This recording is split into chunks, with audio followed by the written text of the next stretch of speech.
Everyone, thank you very much for your patience while we got started quite a bit tardy this morning. They're going to blame the rain and a couple of tardiness, including my own. So I appreciate everyone's patience. Welcome to the Palo Alto Architectural Review Board regular meeting of Thursday, Recording February in progress. 6th.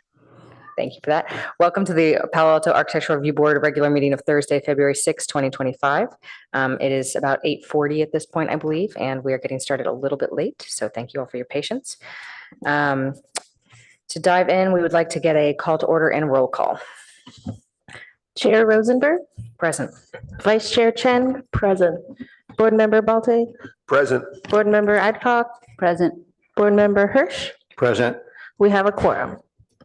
Thank you very much. At this time, we allow the floor to have an open public comment. So this is the time available for anyone from the public who wishes to speak on an item not on the agenda. If you're here to make a comment on something we will be discussing that's agendized, you'll have time for that later. If you'd like to speak about anything else, you have 3 minutes to speak. Do we have any public speaker cards or raised hands on Zoom? I have no request to speak. Great. Okay, we'll go on to agenda changes, deletions, and additions. And that's for this meeting. None today. Great, thank you, Claire. And we'll move forward to city official reports. Thank you. Give me 1 second.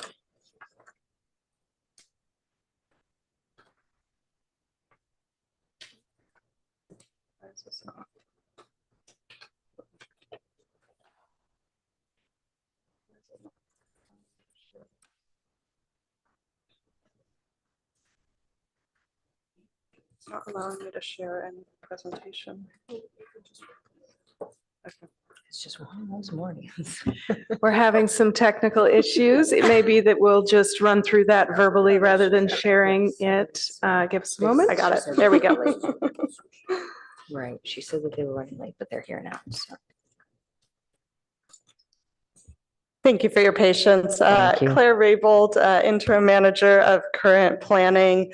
I'm filling in today for Stephen Switzer, who is on vacation. Just quick items. Next meeting will be February 20th, 2025. We are looking to do another session on the ARB Design Awards, and we have noticed that as an action item in case we do come to conclusions on the criteria for the selections.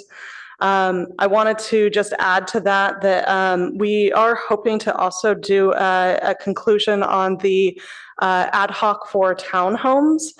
About a year ago, we came to a list of conclusions, and the chair at the time, Board Member Balte, had asked that the ad hoc return with just a complete summary of the conclusions that the board had agreed on, so that we could have the board make a formal recommendation on this. I just sent an email this morning to the two members of the ad hoc committee, Board Member Hirsch and Vice Chair Chen. So I'm hoping you guys could take a look at that. I provided the meeting minutes from that meeting, and we just want to put together that summary so we could get those formal recommendations, and ultimately those formal recommendations would be considered by staff as we look to make code updates in the near future, including updates to the objective standards. Other than that, no recently submitted items of note for the Architecture Review Board. Can I ask a question regarding that?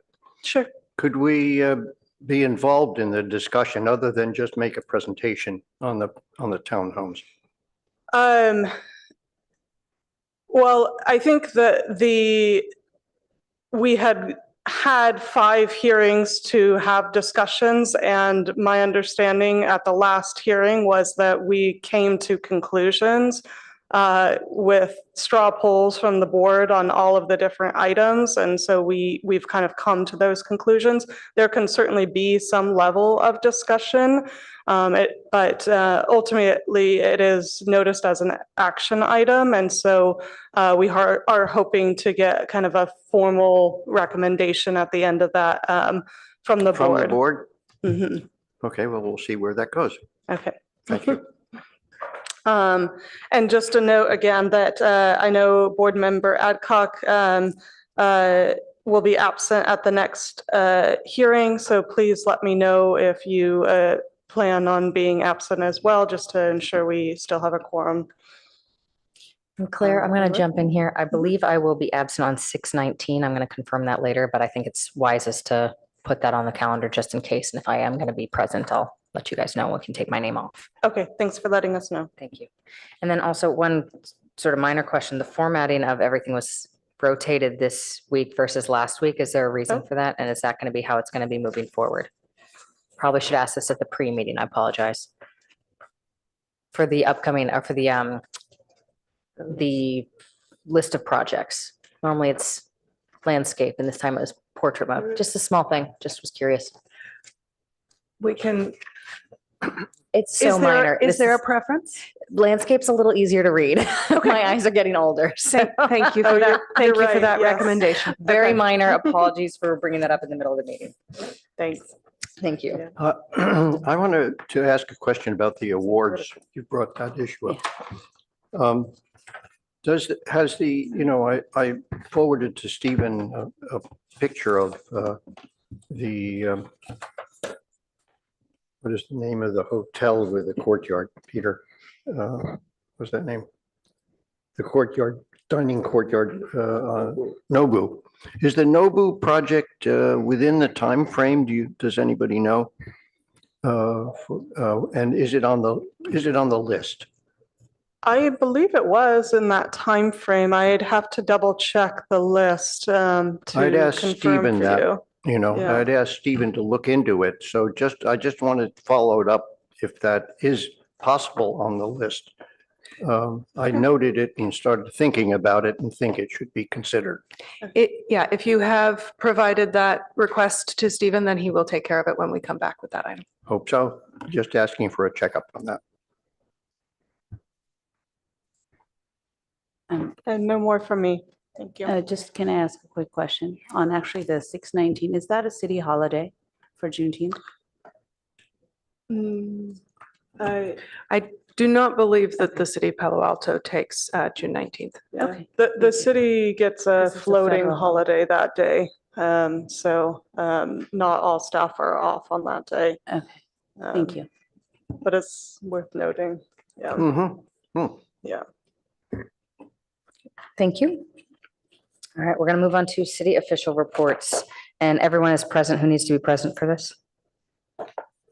All the applicant is here. Is that- yeah. Yeah. Yes, I believe so. Just checking. Okay, perfect. So we're going to go to the public hearing quasi judicial for 164 Hamilton Avenue. Recommendation on a minor board level architectural review application to allow facade modifications to an existing 10,150 square foot office building. Environmental assessment exempt from the provisions of California Environmental Quality Act, CEQA, in accordance with CEQA guidelines. Recommendation is that it is recommended the architectural review board take the following action. Recommended approval of the proposed project to the Director of Planning and Development Services based on the findings in Attachment B and subject to the conditions of approval in Attachment C. With that, I'll hand this back over to Claire, or excuse me, not to Claire. I'll introduce our Associate Planner, Nishita Kandakupa, who is the project planner for this, and will give a presentation on the project. Morning, Nishita, welcome, and Good please morning. take it away. Thank you, Claire. Good morning. My name is Nishita. I'm an associate planner with the current planning team and also the project planner for this project at 164 Hamilton. The applicant requests a minor board level review of facade modifications at an existing 3-story building at 164 Hamilton Avenue. The project site is located at the intersection of Hamilton Avenue and High Street, within half mile of the Palo Alto Caltrain station. The site is zoned for CDC GFP, that is downtown commercial with ground floor and pedestrian combining overlay districts. The site is surrounded by retail and commercial uses with the Nobu Hotel to the north, various restaurants to the east and the west, and a yoga studio to the south. The project includes removal and replacement of all exterior materials of the front facade, repainting the existing cement plaster siding on the rear and side facades, replacement of all existing single pane exterior windows and doors, replacement of the existing metal awnings and metal guardrails at the front facade, and replacement of the existing exterior lighting. The existing building's square footage is not proposed to change. There is also no landscaping proposed as a part of this project.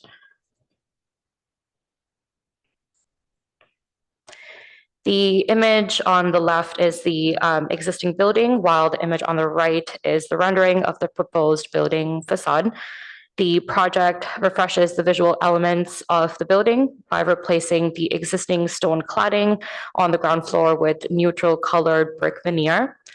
The existing preformed metal paneling at the front facade will be replaced with a smooth cement plaster finish in a warm gray color to complement the brick. The rear and side facades will be repainted and refreshed to match the color of the front facade.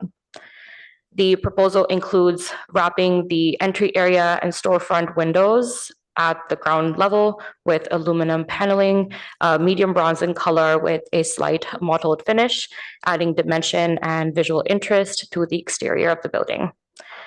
In addition to the materials and finishes, the existing metal and glass canopy at the ground floor level and the metal louvered canopy at the third floor level will be replaced. Both proposed canopies will be made of a thin aluminum plate, painted medium bronze to match the new windows and doors. The wall-mounted sconces at the front facade will be replaced with a new oil-rubbed bronze finish sconces.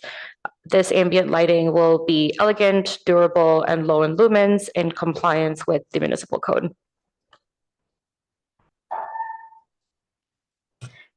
Staff requests ARB to take the following into consideration. There are tenant improvements as an interior remodel proposed as a part of this, as a part of the project, but not as a part of this particular application.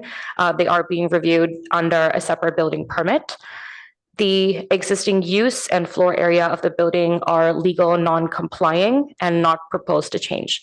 The existing use, a general business office, is proposed to remain, is a grandfathered use per the downtown commercial district regulations and the ground floor district regulations. The existing floor area exceeds the allowable, but is also legal non-complying and not proposed to change. The project is subject to ARB findings, ground floor and pedestrian combining district regulations, and downtown urban design guidelines.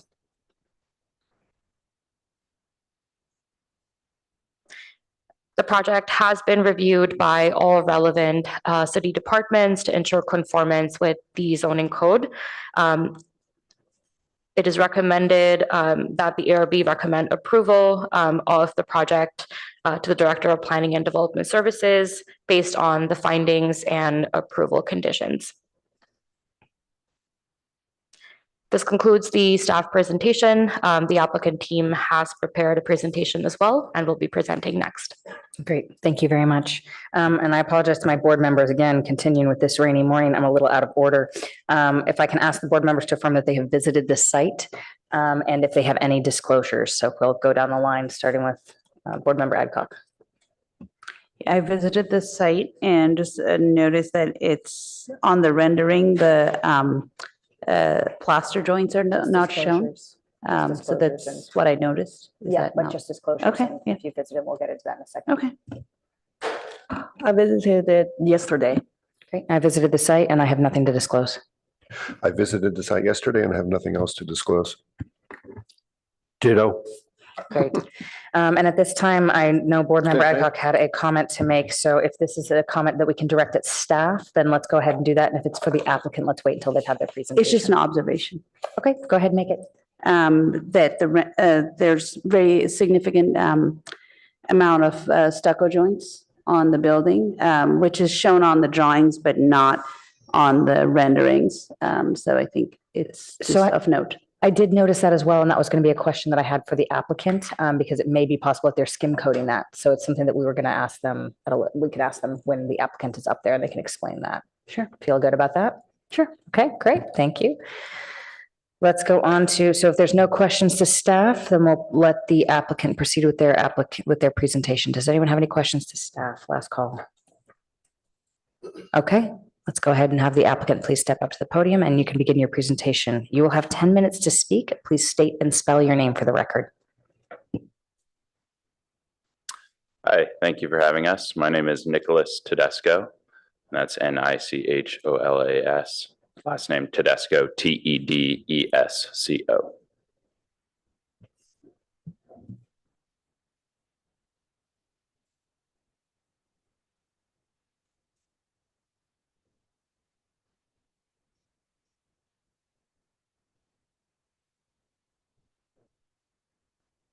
Sorry, give us 1 second to get the presentation up. No problem.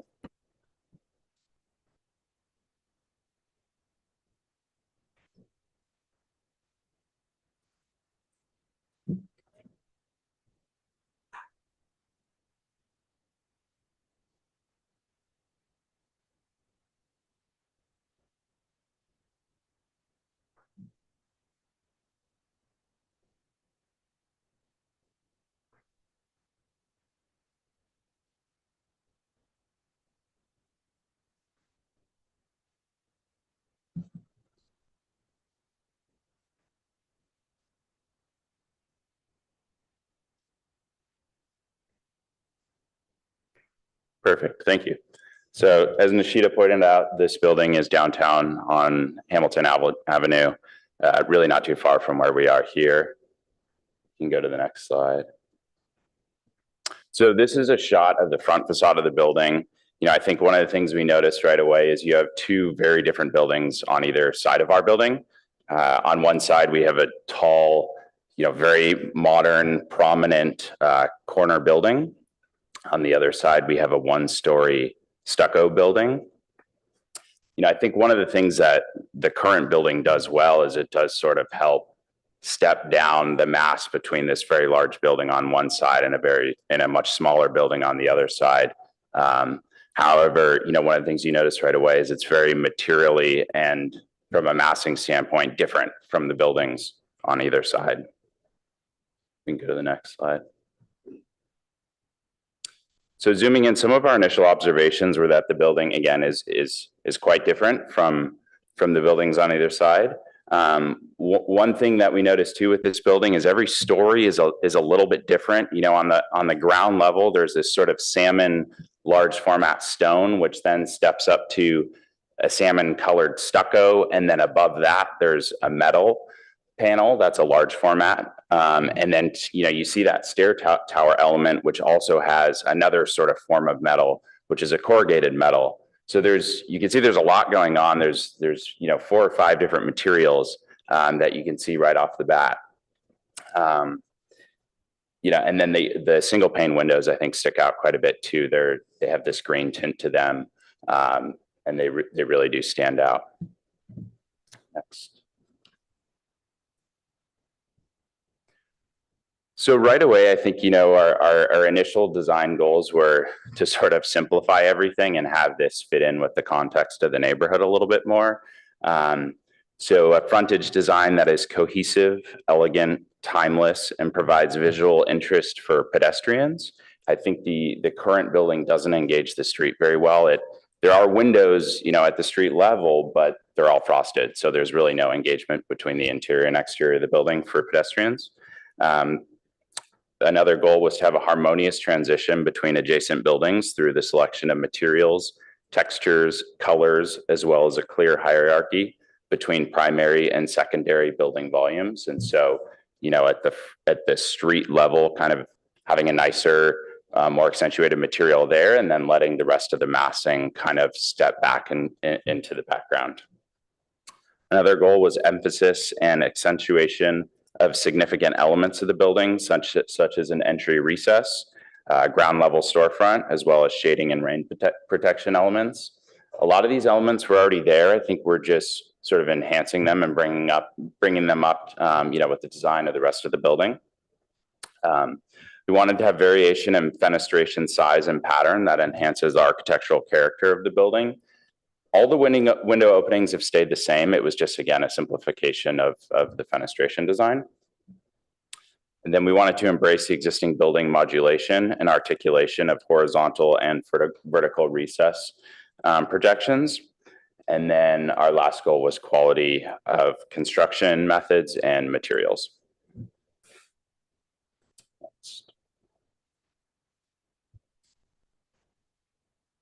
So again, simplification was kind of the main thing as we look at materiality here. So we really just have a couple different materials. We have this brick element that's at the ground level and the second story above. So that mass gets clad in brick.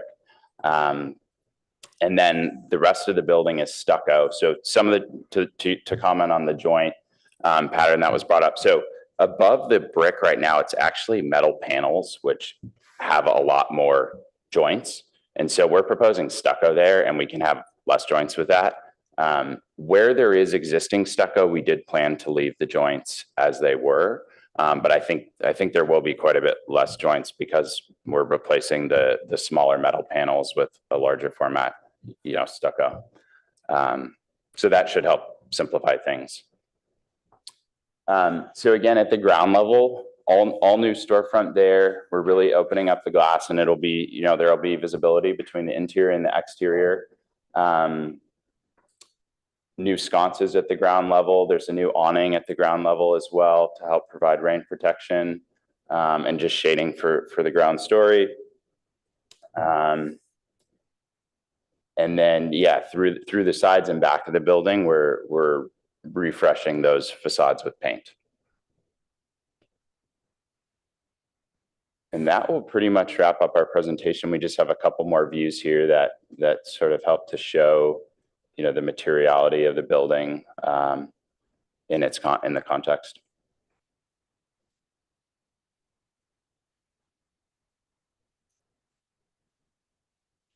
Thank you. Thank you very much for your presentation. You may be seated. At this time, we move forward with public comment. And public comment, there'll be 3 minutes per person, 15 minutes for a group. After the public comment, there'll be time for an applicant rebuttal, and then the ARB will proceed to ask their questions. Are there any raised hands or public speaker cards? Yes, I have one raised hand on Zoom from Martin Bernstein. Good morning, Mr. Bernstein. You may please state and spell your name for the record, and you'll have 3 minutes to speak. MartinBernstein. And thank you, Chair. Thank you, Planner Nishita and Presenter Nicholas. What I'd like to comment on is I think this is going to be very attractive improvement to the building for sure. Perhaps people know this is where Facebook started, so it's culturally significant, which is kind of just a point of public interest. Mark was actually my tenant. So it's my personal residence behind this building, and I know there's going to be some window replacement and stucco painting. My request would be, as a condition of approval, is to not have the back alley blocked with construction materials or traffic control, because that's the only access to my private parking spaces behind my personal residence. Other than that, I wish a good success on the project, Nicholas, and I think it'll be a wonderful project and a good improvement for the neighborhood. Thank you. Thank you very much. Are there any other public speakers? No, that's just the one. Perfect. Thank you. Okay, at this time, if the applicant has any rebuttal or any comment based on the public speaker, you may do that now. If not, you may remain seated and we will turn this conversation over to the board. Okay, looks like the applicant is not needing a rebuttal time. So I'd like to turn this conversation over to ARB and see if anyone has any questions or comments. Did you get your question answered? Go ahead. Sounds like you had the same question, so go for it. I did. So if the applicant wouldn't mind just standing up to the podium, that would be great. The question on the upper level, so it's an existing metal panel system, and you guys are going to completely remove the panel and apply new stucco. Is that correct? Correct. Okay, Yes. and so there might be some joint lines coming from windows, but there's not going to be the same amount that there was before. Okay. Correct. Yes. And then basically let me find my sheet here. on sheet A3.01 that really is showing that condition there. There is maybe one or two grout lines or joint lines shown on that front facade, but those are to be determined exactly which and where and how many. Correct. I mean, the goal is to have as few as possible, and we think what we're showing is realistic. I think, the plan is to try and stick to that as much as possible. Great. And then on the remaining facades, I did notice on A3.03, there looks to be more of these grout lines that look more consistent with the existing. Is there a reason why the front facade would be reduced with their grout lines and the rest of them would remain? Is it because this rear portion was existing stucco as well and you're just going to skim coat, or? Correct. Yeah. We're really only replacing the metal panels in the front. Perfect. Where there's existing stucco, we plan to leave it and paint it. Great. And I did have one other question on the metal panel, the aluminum panel versus the color B. So on this front windows, if maybe we could pull up the image of that front rendering, I think we're going to be using that to speak here. The aluminum panels near the front door are that sort of nice dark color that's got a little bit of modeling to it. And then on the left side windows, I'll wait for this to pop up. Perfect. Thank you, Nishita. Perfect. That one's great. And I'm going to draw on this for a second. So these panels up here, there we go. Those are noted as cement plaster with a finish B. They look in the rendering to be the same as the aluminum panel. So can we get a little clarification on that? They do. Up at the upper left at those windows, that will actually just be painted. And it'll be a color, to match the modeled metal panels. Is there a reason for that? Really just because of cost, and we felt like it's higher up and sort of more out of your view, and you're not engaging it quite as much. And so but cost was the primary driver there. Okay. And the goal is to make that Benjamin Moore mink color as close as possible to that aluminum paneling so that from a distance, maybe it looks similar. Yes. Okay, great. That was all my questions. Thank you. Thank you. Hand this over to Can I ask Peter, a go ahead. question for the same area? So for these two panels, the painted area, are they recessed a little bit or they're just flat as it is? The upper panels on the stairwell, though, they're recessed slightly. Okay, thank you. Chair, if I may jump in that. So just to clarify, earlier was a observation. I do have questions. Please. During disclosures, I was just trying to make an observation. Sorry for any confusion on that. I do have some questions regarding, we can stay on this rendering. So you mentioned that, I did notice the upper ones were metal panels and the stucco on the other sides of the building are quite smooth. Is the intent to, where you are converting existing metal panels of the two different types to cement plaster, that would be the same smooth finish? Yes. And related to that, I guess like in terms of just the joint pattern on the lower and the right side of the building, existing cement plaster pattern, joint pattern is much tighter than what you're proposing at the very top, which is one joint in the middle of the window, which is a little odd. Is that intentional? It was. I mean, the intention was to simplify and have less joint lines where we could. We also felt, the front facade is what is the most visible. Mhm. And so if we could simplify that as much as possible, that was the goal. And that's why there are less joints there. And on the same elevation, further on your proposed elevation, you have basically you're using the same window locations up high, and then the space between windows, you're doing the darker painted. And you said painted, it's not integral color, correct? Correct. For all the stucco. Is the existing also painted or integral color? That's our understanding, yes. Okay. And then you're removing the window down lower. Is there a reason why you're removing that window? We just felt it helped balance the facade a little better. I think, we thought that we wanted to bring attention to the main portion of the facade and not the stairwell. We really wanted the stairwell to recede as much as possible. And having a window lower, we felt like competed with what's now a brick portion of the facade. And there's no impact to light level inside the stair, removing that window? We thought it was okay. Yeah, we thought it should be okay. It's the stairs really, we don't think will be used all that much. There is an elevator right up front as you walk in, which we think will be used mostly. Okay, thank you. And I have a question, if I may jump to another topic, about the canopies. So on A500, you're showing a very, and then there are details on, sorry, 820 on those. They're super thin and looks like about 3 feet long metal canopies. I forget where it's an 820. Forget the thickness you're proposing. 5 on 820. Oh, sorry about that. There's 5. Oh, there you go. So it's a 1/4 inch aluminum plate canopy at 1/8 inch per foot. Is there any like ribbing or any support that is not shown on the drawings? I think, that's one of those things we a lot of times will work with the fabricator on. We've done it both ways, and depending upon the dimension and what the fabricator is comfortable with, sometimes we'll have, a small triangular piece that sets back from the edge. So we'll set that back, say 6 inches. And that just help, ribs every 2 feet or so that help provide support.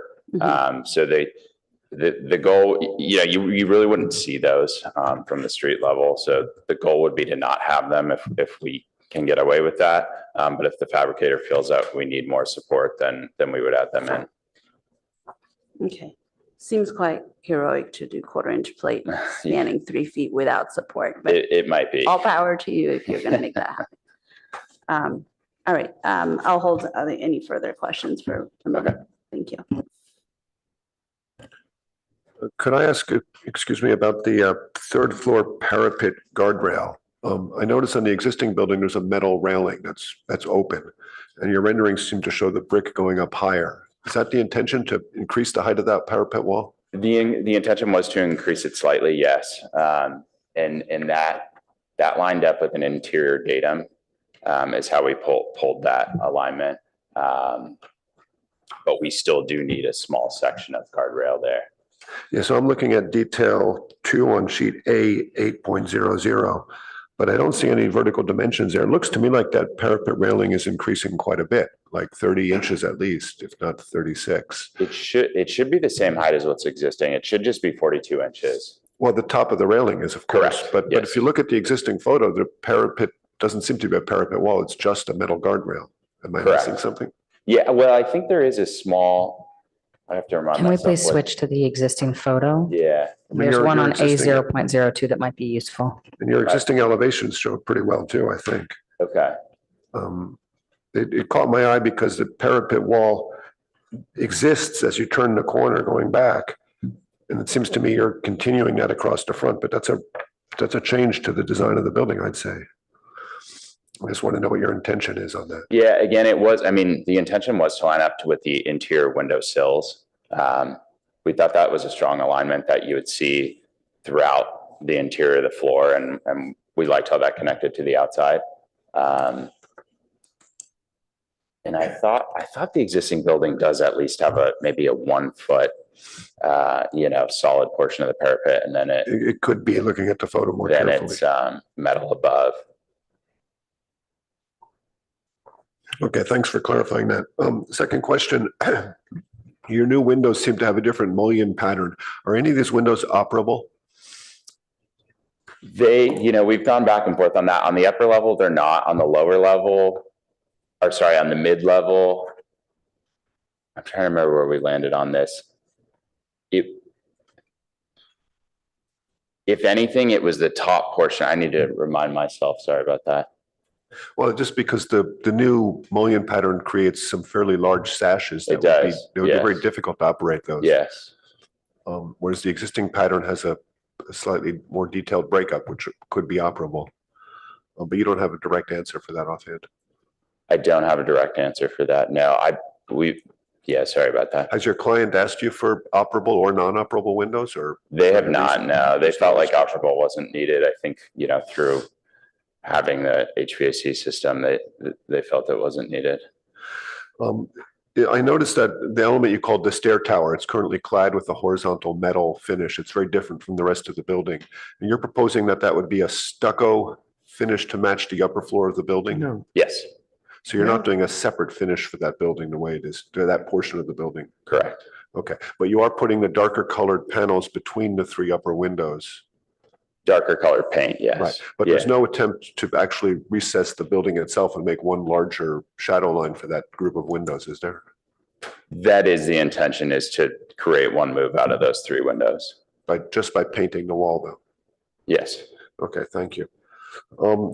I noticed that you're putting brick over the existing stucco on what I call the second floor of the building. The main level has a stone finish. The second floor is an existing, the pink stucco. Are the brick going to follow those control joints that are there, or are you going to brick the whole thing over with it, regardless of the control joints? So the anywhere that we see brick will all be new control joints. The current material, at least on the lower level, is a large format sort of stone slab. And so that'll all get pulled off and all redone. How about the second level plaster? You're taking all the plaster off too? Are you going down to the frame of the building? So yeah, so on the front facade there, actually all three levels will be redone. Levels 1 and 2 have brick there, and then the third level has metal panels, and all those metal panels will come off, and we'll replace that with stucco. And that will have a simplified joint pattern. I guess I'll get to the gist of my question. Will you have control joints in the brick? Uh-huh. And are they shown on the plans how you're going to do that? I mean, I think, yes, we will need control joints in the brick. I don't believe we're showing those on the plan at the moment. And will they match the ones on the stucco on the second level of the building now? That would be the intention, yes, would be to have the joint lines all match as much as possible. Okay, thanks for that answer. My last question, and don't freak out, staff, but I'd like to know if you could tell me who's the owner of the building and what the use is going to be. The use is an office building.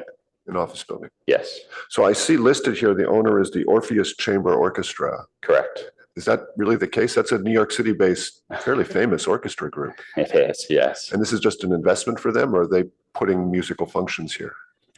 You know, I actually don't know I don't believe it's musical functions now. I believe that it's an investment company. Okay, thank you for the answer. No other questions. So, so there are clear windows now throughout, right? Throughout the building. So if the ground floor is being used as an office floor or reception area or whatever it gets to be used, what will happen? Any changes at that point? Or simply is the law requires, I think, to have clear windows on all ground floor commercial? So just stay clear? Yeah, so in the interior, the front portion of the building, there's a reception space, and then the idea was to, again, try and engage the street as much as possible. So the interior program is meant to sort of have like this coffee shop vibe. It's meant to be an alternative space where people could leave their desks and go grab a coffee and work at a table for a little bit. And so the goal is to have it look like a coffee shop and function sort of like that for people working in the building. So I think it'll be something visually interesting to look at. You're not looking at desks. Just a comment. Well, we talk about approvals later, but I think that the raising of the parapet seems like a good idea and reducing of the amount of railing up there. So as an aesthetic, that was a good decision. Did you say that the top mechanical area is not going to be a metal surface enclosure? That will remain. We'll paint it'll remain the way it is. It'll remain the way it is. Painted, okay. Yes. Painted a kind of a silvery paint. You mean a metallic paint? It'll be painted to match the stucco. To match the stucco versus it being mechanical. You really don't prospectively see it very much. You don't. I mean, the goal for that is to have that go away as much as possible and recede. Okay. And we felt like painting it to match the rest of the building would help with that. You really only perceive a small portion of it from the street. Okay. The back of the building, it isn't being really addressed too much at all. It's just painted surfaces and the color scheme is kind of carried around the back and that's it pretty much. Correct, yes. And the canopies in the back, the metal canopies, what happens to them? Those are existing to remain, So they remain the same material? but they'll be painted. They'll be painted to be less visual in the back? Correct. Okay. I mean, it's not a very seen area, but it unfortunately is very open to the street and not really very attractive, but not so much because of your building, but because of the other buildings adjacent to it. In terms of the lighting, some of the lighting schemes you showed, some down lighting in the recess entry.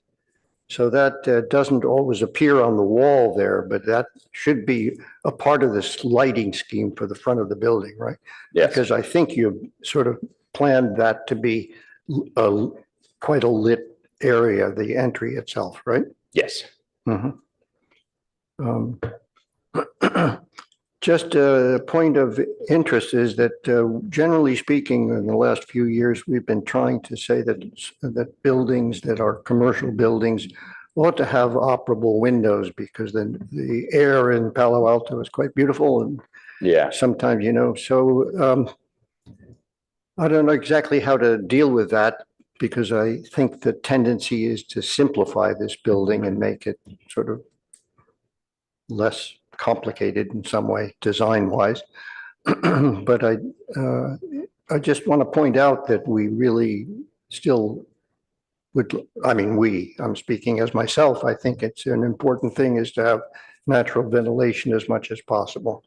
yeah, and that makes sense. I would love to check the drawings. I do have a colleague on Zoom as well. I don't know if Yulia, you're able to hear us and you'd like to chime in if you have the drawings in front of you. I just know we've gone back and forth on the operability of the windows. Just to sort of add to that, the third level there is an open deck, right? Which is going to be for outside use. There is access to that deck. There is access. It is a very, I'd call it more of a walkout than anything. I think it's really, from what I remember, 30 Dimension. inches, maybe. Yeah, it's really just a very small walkout. Okay. So there's no plans for that, particularly the use of that outside space? There's not, no. And there are no doors that open out to it? There is a door that opens out to There it, is, yes. just yeah. for maintenance purposes? I think so, yes. I mean, Sounds like- it's really not big enough to hold much of anything. I mean, Mhm. Maybe one or two chairs or something, but it's see. really quite small. Okay.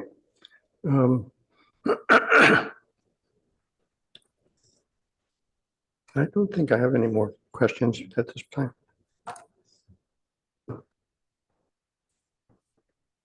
To go away from the building itself, but for staff, one member of the public requested we add a condition of approval regarding access of the alleyway. Is that something we can feasibly do? I would like to accommodate him if possible. I think that should be reasonable. Okay, that's all. Thank you. Can I jump in with a couple more questions that I just, sorry, forgot about earlier? And this is about the first floor. Just on the, it looks like actually this elevation is perfect.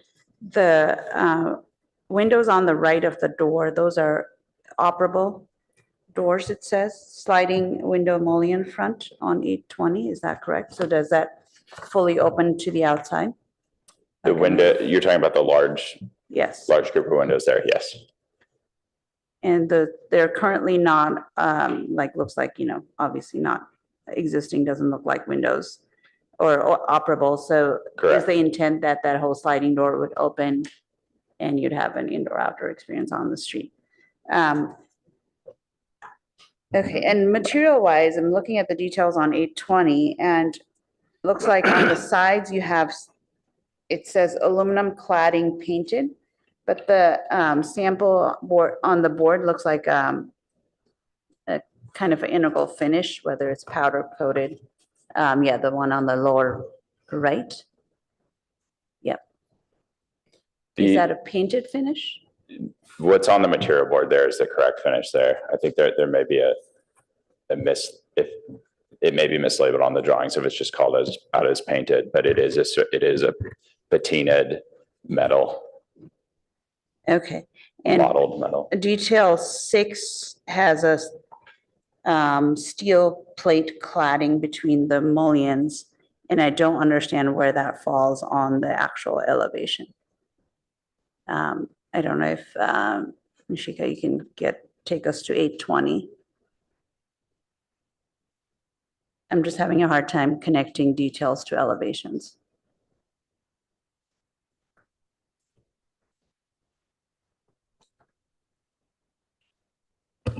So you're asking for sheet A 8.20. Yep. Detail number 6. Is that correct? Yes. Okay.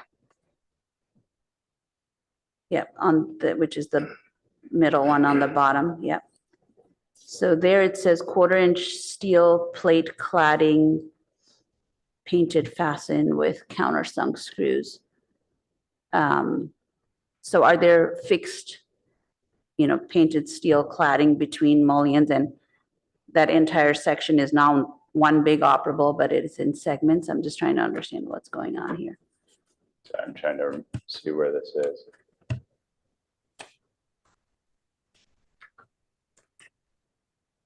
Yeah, it looks like this is on the ground level, and that should be the metal panels that you pointed out on that material board in between the windows.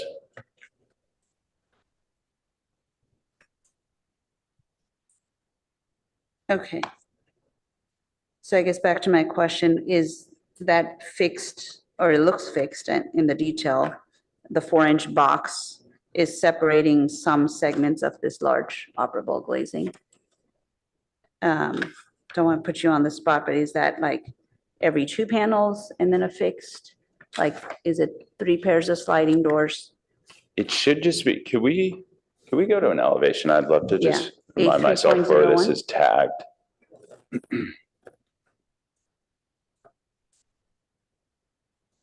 I think I could answer this if people can hear me. Yeah, we can hear you, Yulia. Okay. So my name is Yulia Kornieva. I'm Nick's coworker. And the detail that you were pointing on is a carryover of an old design.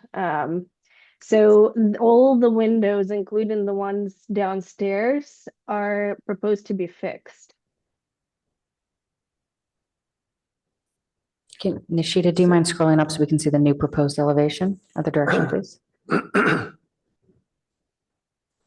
There we go. So everything on the ground level is going to be a fixed window with the exception of the 2 operable doors. So the elevation is indicating swings accurately. There's no movement on that ground level storefront. There's no movement on the middle level, and there's no movement on the top level with the exception of those 2 entry doors. Is that accurate? That is accurate, correct.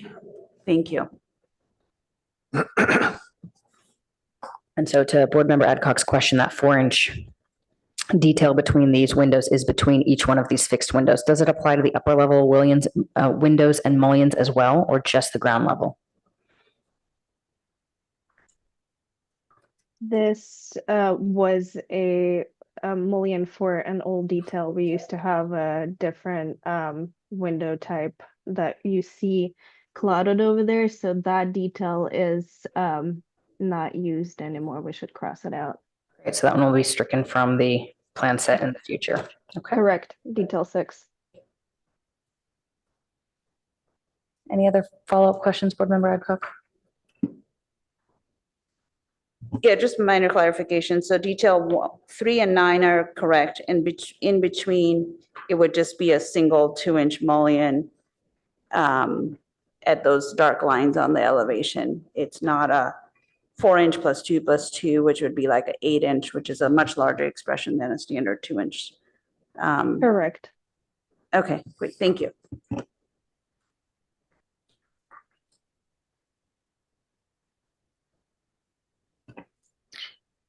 David, I see your light is on. Do you have any final questions?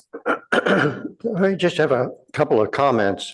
We'll get to comments in 1 second. Let's just. No, I have a question as well. Oh, no, I don't have a question. No questions. Just yeah, I have a question. Okay, go ahead. Is it possible, and I put it as a question then, that the windows on the second level, the top window could be operable this thin top window. I would say, or go ahead, Yula. It is possible, but it would be pretty high to access. Well, you have to do it with an instrument of some sort, you know, to Or open it up. motorized. It's something we could definitely look into. Mhm. Okay, thanks. Perhaps Board Member Adcock asked this and I didn't follow up, but I'm looking at detail 5 on sheet A820. And that's the head of this window door combination we've been talking about. And it seems to have a 3-foot aluminum plate, a 1/4-inch aluminum piece sticking out 3 feet, providing that sidewalk. Is that what you talked about with her? This is the detail for the awning. And is this a serious detail? This is really what you intend to build? Yes.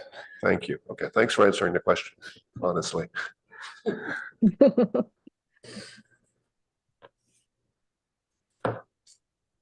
Shall we take that as a segue into some comments? Yeah, I think that's a good idea. All right. Thank you to the applicant Okay, for well, your this- time. You may be seated. We're going to turn this discussion over to the ARB for the internal discussion. So to my fellow colleagues, what are our thoughts and opinions on this at the moment? Well, I'll start off then. You know, I think I made a point about ventilation, and it seems like it's a possibility on every floor, one way or another. So I would just like to say that my opinion is, and I hope other board members agree with me on that, then that you should attempt in really all rooms as they are, to provide some form of natural ventilation. Now, I'll admit it's pretty close to a very narrow sidewalk and, you know, right in the middle of town. So the privacy issues might come to play. So how you answer that issue of ventilation is something up to study a bit more. Generally speaking, I think, you know, what the presentation here has given us the aesthetic of the building very strongly, but the detail of it a little bit less. So I understand that their process of submitting projects to the city ought to go in that form, you know, so that I think that there have been a lot of very good comments about the detail that you'll be following up with. So my major concern is that ventilation, as it is an issue, I think that we have had an opinion on in the past and hold to that opinion. Thank you. Can I follow up on his comment? Because to me, the ventilation is important and I support requesting or insisting upon that. But when I look at the building, the change of the window mullion patterns is what precludes making the ventilation work. And in my eye, at least, it's inconsistent in the building. The ground floor levels are significantly vertical, whereas the new windows on the second floor are much wider horizontally. The rendering doesn't show it as well as the elevations. But I think one more round of design study on the window mullion patterns with an effort to make them operable. And what I would say is more closely scaled to what a brick facade building might have, which is usually slightly not such large pieces of glass, slightly tighter patterns, and decide what your vocabulary is, if they're more vertical or more horizontal, so you have a greater consistency. I think that'll answer the question of how to make them operable as well. But to me, at least, it jumps out that it just needs one more round of looking at. I think we could put this through for that to be a subcommittee thing, but I'd like to see that done just regarding the windows. Should I go on with other comments or? I question on the ground floor. I think it's not great to make all of those windows completely fixed, but you will have a significant privacy and operational issue if they're just a big series of sliding doors. I think even as large windows, they're going to be a problem. The sidewalk is quite busy. The street is busy there, and anybody working in an office environment won't want that much loss of privacy. But if you could get some kind of visual access to the street rather than just having it all frosted or put shades, that'd be great. I think you haven't really thought through that design issue that fully, and you should give more thought to maybe some high awning transoms or something that operate, or maybe a lower spandrel panel that's solid so you have more privacy. Or if you're going to have internal shades, think about all that. Our interest is in activating the sidewalk and keeping it a strong public presence. What you're showing here, I fear, will end up being completely closed off. and then not achieving that important goal that we have. So we're not really interested in what you're doing inside beyond that, but to me, at least, that's very important. And I suspect my colleagues would agree.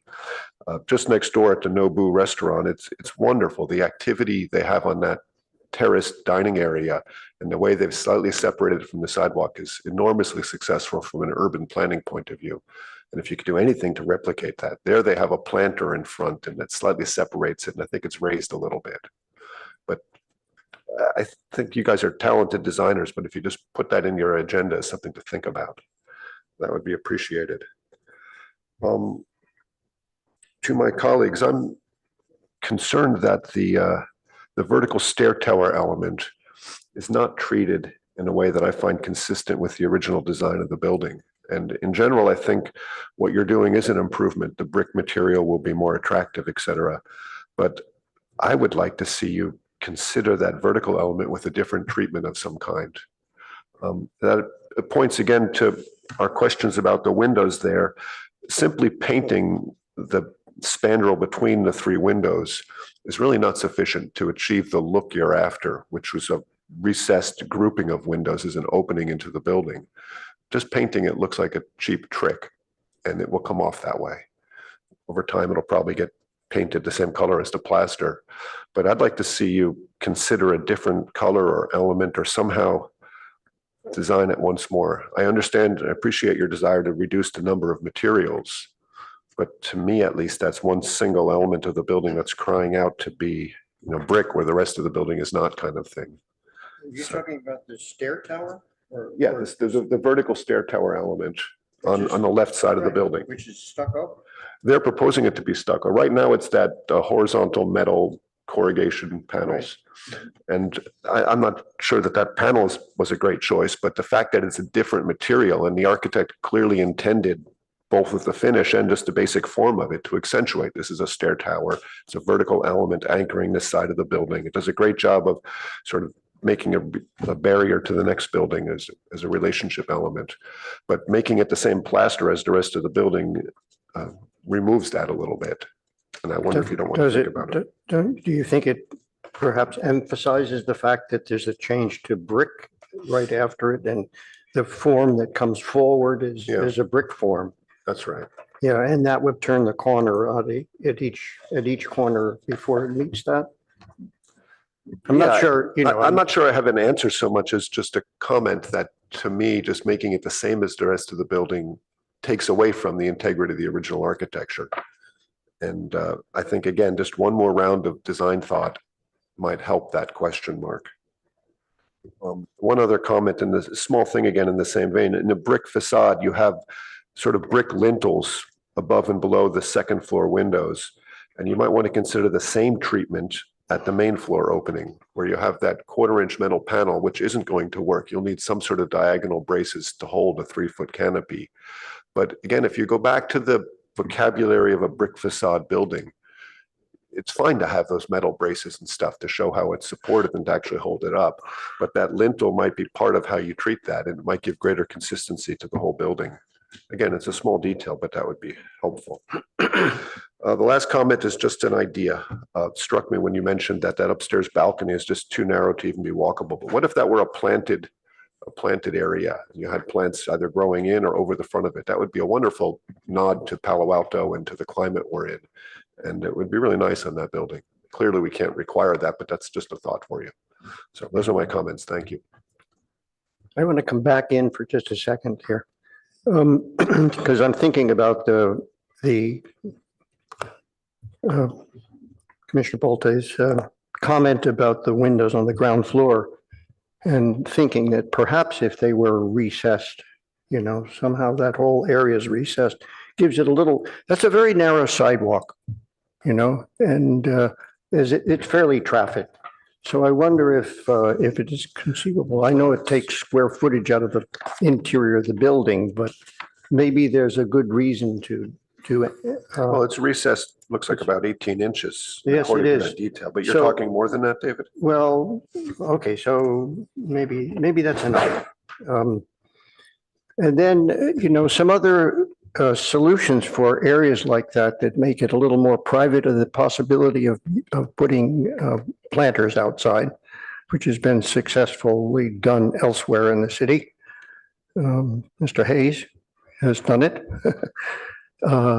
on Lytton Avenue building. Some way of maybe making a little separation would allow you the opportunity to have an operable window behind or door type window and maintain the privacy. It's a kind of an answer to privacy. So I think I should consider that possibility. I'm going to jump in here because I've got some concerns about the direction this conversation is going. I think asking a client and a potential building owner who is clearly, the applicant has come here with a very clear, very limited scope of work of refinishing the facade of this. And we as the ARB are now asking them to recess windows that they have no intention of recessing, to get planters in front of it or add planters that may impinge on the sidewalk. I think we're asking, this sort of direction, this conversation concerns me because we're asking the client and the applicant to really go well beyond what the scope they're intending to go is. And those are not small asks. So based on the application that's presented to us, we are being tasked to review if we think that this material selection is appropriate, if we think that the scope of work is appropriate, if we think that the windows and doors are appropriate. But I think us asking them to start moving walls in and out, giving up floor area, that's too big of an ask. And I would caution the ARB to not go too far in that direction. While I appreciate the architectural input and the implications of those comments, that's really taking this project to a different direction that they're not looking to go. They really are making this a facade renovation, and we should treat it as such. But I'm not sure, Kendra, asking them to add a planter at the street level. Clearly, we're not asking them to move the wall, and Board Member Hirsch said he wasn't. That's the direction that conversation was starting to go, and that's where my concern was. And when we're talking about adding a planter, you have 18 inches from this very large window array, correct? Maybe 18 inches from the bump outs there to that. We cannot ask them to put a planter in the sidewalk and impose on the public sidewalk No, either. but 18 So inches would be adequate for. if that's 18 inches. So what I'm looking at is sheet A 2.00 between guidelines C.9 and D. And that dimension is Well, if you look unclear at the their moment. detail and scale it, I think you could easily have 18 inches there. The detail on sheet A 820. Look, not to debate the point, but other buildings have done this sort of adding a planter kind of thing as part of these sort of projects. I guess my If you look comment at is the Noble if building around the there's corner from this space, right, but they've got a whole patio, right? They've got this whole functional area outside to work with. My comment would be if you're going to request a planter, I guess understand that they are limited in space, right? That they'd have to make it fit within that recess because they cannot go out into the sidewalk. Oh, So absolutely it's not. that or Absolutely nothing. not. Okay. Okay. If I can jump in, there's kind of a pretty big fundamental question that is not answered by this application, which is there's a tenant improvement interior, right, which is not part of this application. But from what we heard from the applicant, the interior space is intended to look and feel like a coffee shop, but it's not for outsiders to come in and use the coffee shop, right? So how that wall of glazing operates in the streetscape is a pretty fundamental issue, right? Like you want it to look like the applicant, the city, us want that the indoor outdoor like not be blocked off, but it also should not look like welcome in, buy a cup of coffee, right? So I think removing that sliding function of that door in the revision makes sense in that you're not asking the public to just walk in to this closed office building.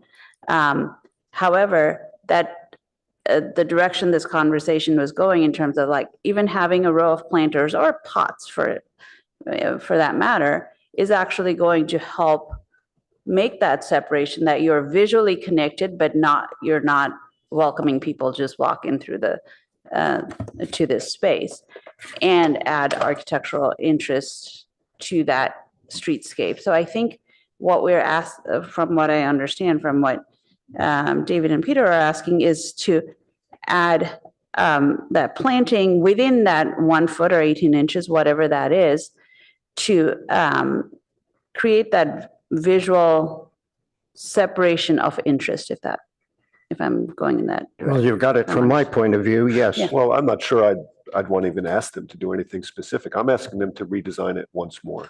Because Right. in my eye, and I suspect in theirs, they just haven't really given it as much thought as we have right now. Yeah, And so we should and- just do that. Exactly, and Yes, with the yes, function, yes, with but- more clarity to the function of that space. Yes, Of course. I think I agree with what you're saying, that you've analyzed it in terms of not just the physical construction of the front of the building, Mhm. but the functional use of the space. Right. And it hasn't been fully vetted in this design at this point. Agreed. Thank you. And actually, I'll just go with my comments, keep going with my comments as well. I agree with Peter on the mullion pattern upstairs. The second floor in particular, everything else is vertical, and the second floor very abruptly becomes more of a horizontal pattern. So I think that does require a second look. While I appreciate the, interest, and I do as well, in having operable windows, again, there's a separate tenant improvement project with its own HVAC design and all. And I've had operable windows removed from many of my projects for not just the look and, want of ventilation, not just, nobody's against wanting ventilation, but the cost of adding controls to every window, so that, the building systems turn off if somebody opens the window is a pretty significant cost. While I urge the applicant to at least consider it, and the building owner and the users consider it, I understand it's a pretty large ask. And also the canopy, like Peter mentioned, usually in this kind of 1/4 inch plate, usually a foot, 18 inches is the upper limit without needing any additional support, which I don't think will be invisible. We will see any kind of support, whether it's ribs, it's hanging rods, what have you. So I would urge the applicant, because it's a significant part of your design, to consider that in If part we of the can- composition. I'm so sorry to interrupt. Board Member Hirsch is having some auditory issues with his. No, I'm not. Oh, we're good again. Just the opposite. I can hear just fine. Okay, we're good to go. I apologize for interrupting. Thank you so much. And I also second the other comment on the stair tower. I know compositionally as massing, it's a very slight, like probably a 4-inch change really between the brick to that stucco, but that vertical expression as part of the composition is quite important. And I think making, even if it's a different stucco, a color of stucco or what have you, even if you don't want to change material, I think the vertical, like, exclamation point at the end of the elevation is important. And I think this design is kind of blurring that more than what the building is asking for, to be honest. That's all. Thank you. Thanks for your presentation today. Thank you so much for your presentation. I think, as other board members mentioned, natural ventilation is always encouraged, and especially for the upper floors, second and third floor. And I agree for the second floor. I would encourage you to reconsider the molding pattern. But on the first floor, on the ground floor, whether it is suitable for operable, I think it depends on the nature of the business, whether they're appropriate to have, like, what's the level of interactive between the street and the interiors. So it's hard for me to say, okay, we are required to have all those sliding doors to be open or at certain levels. And I think it's also, I think it's nice to have some kind of planter within that 18 inches, so that for one thing, you can provide some extent to the privacy of the workers there, and also it could soften the street, the street view, and material wise, I think it's very carefully selected, and I don't have problem with the two material that proposed. I think it's very nice designed building. And also another thing I like to point out, I do appreciate the sheet that you put together. I think it's very helpful to see what's existing and what's new. So everything on the same page, I think it's very clear for us to track what the changes are. And I do appreciate this effort. Thank you so much. Thank you to all my board members, fellow board members, and to the applicant for the presentation. I'm going to try and summarize my own thoughts and then summarize the thoughts of the ARB as a whole. There are going to be some differences. First of all, I actually would like to commend the applicant. I think that it's quite a beautiful job. I really appreciate the selection of materials. I think that the color palette is quite rich and beautiful. I think some of the smaller detailing, like doing paint instead of aluminum panels between the staircase windows, is problematic. So I would encourage you to add the aluminum between them. To board member Balte's point, I think that actually trying to recess those windows on that stairwell will accomplish what you want in a way that just painting them and making it kind of look like a shadow box will not. I have no opposition to the storefront on the ground level. I think that it's quite lovely and elegant, and I appreciate that it's non-operable because that is probably going to be an office building. That case may change over time. It is not a coffee shop. It is not something that people should be going in and out of. I have no issue with the ground floor level being inoperable and fixed. Would I agree that a planter would look nice? Yes. Is that something that I feel like we should force on you? No. So while I encourage you to consider it and see if that's a possibility for the scope of your project, it's not something that I feel we should be demanding. We do not typically demand planters of other people. We encourage it. And I think it would look quite lovely with your building. I do agree with my fellow board members that the second floor mullions are not consistent with the first floor and the third floor. I would agree that the original patterning was better. And I would also encourage natural ventilation where possible. I personally have this tiny little window in my office, and it's a little, louvers of glass, and it's maybe 1 foot by 2 feet wide. And man, it makes a difference. So I would strongly encourage natural ventilation. I think that that's appropriate on that second floor and possibly even on the third floor. For the third floor, board member Balte had noted that the potential of planting that small walkout area with planters, that could be quite lovely. It may be something as simple as putting potted plants out there, but the concept that you would activate that space, add some life to it, and see that planting growth over the top of the parapet would be quite lovely. Again, suggestion, not requirement. I appreciate the increase of that parapet wall and the reduction of the railing. I think that was a very clever design decision, and by utilizing what was there on the side and sort of continuing it along makes a lot of sense to me. Again, I agree that the lower window on that stairwell tower looked like an exclamation point. And to me, that lower window was not necessary and could come out. We often have stairwells with no lighting and no ventilation, and it's not an issue. I would also disagree with some of my fellow board members. I appreciate that the stairwell tower is consistent with the third floor. I think it looks nice. I think it makes it fade away in a way that, yes, the original one did emphasize it and make it something different, but I don't think that that's necessary. And I don't think that it's necessary just because it was that way before. In my mind, I think what you guys are doing and what it appears to me is that that brick facade really is the hero of this building. That becomes cohesive, it becomes consistent, and everything else becomes sort of really nice backdrop for it. So to me, that makes sense, and I'm on board with the design as you guys have proposed it. Now, I believe that that is all of my comments as a personal level. So in an attempt to summarize what the ARB as a whole has said, it is pretty clear that the second floor mull pattern is a problem and needs to be revisited. The operation of the windows should also be revisited. The potential for planters should be revisited. Joint lines should be revisited. We'd like to see where those joint lines are going to be with a little more thoughtfulness on the stucco areas and any potential brick areas.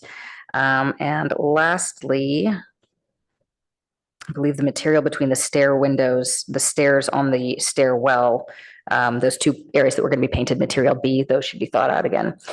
Thank you. And then lastly, the structural canopy at the ground level is likely going to need some type of struts or secondary support, which we would appreciate seeing. Can I ask my fellow board members, have I missed anything as a summary at this time? I think the canopy issue is both first and third floor. It appears to be same depth. So Oh, good. First and third floor. Thank you for that, board member Adcock. So both canopies to be evaluated for secondary supports being required. On that note, I will turn this over to my board and ask if anyone would like to make a recommendation. I'd like to make a comment for, Yeah, I would too. Please. So go ahead. well, your summary is, I believe, accurate. The question, Kendra, of the ground floor windows and what they should be, I think it's important to understand that this is in a district that a new project would be required to have retail functions down there. Our code clearly says that the street needs to be activated in the urban planning point of view, which means much more than just fixed glazed windows, sort of fixed storefront.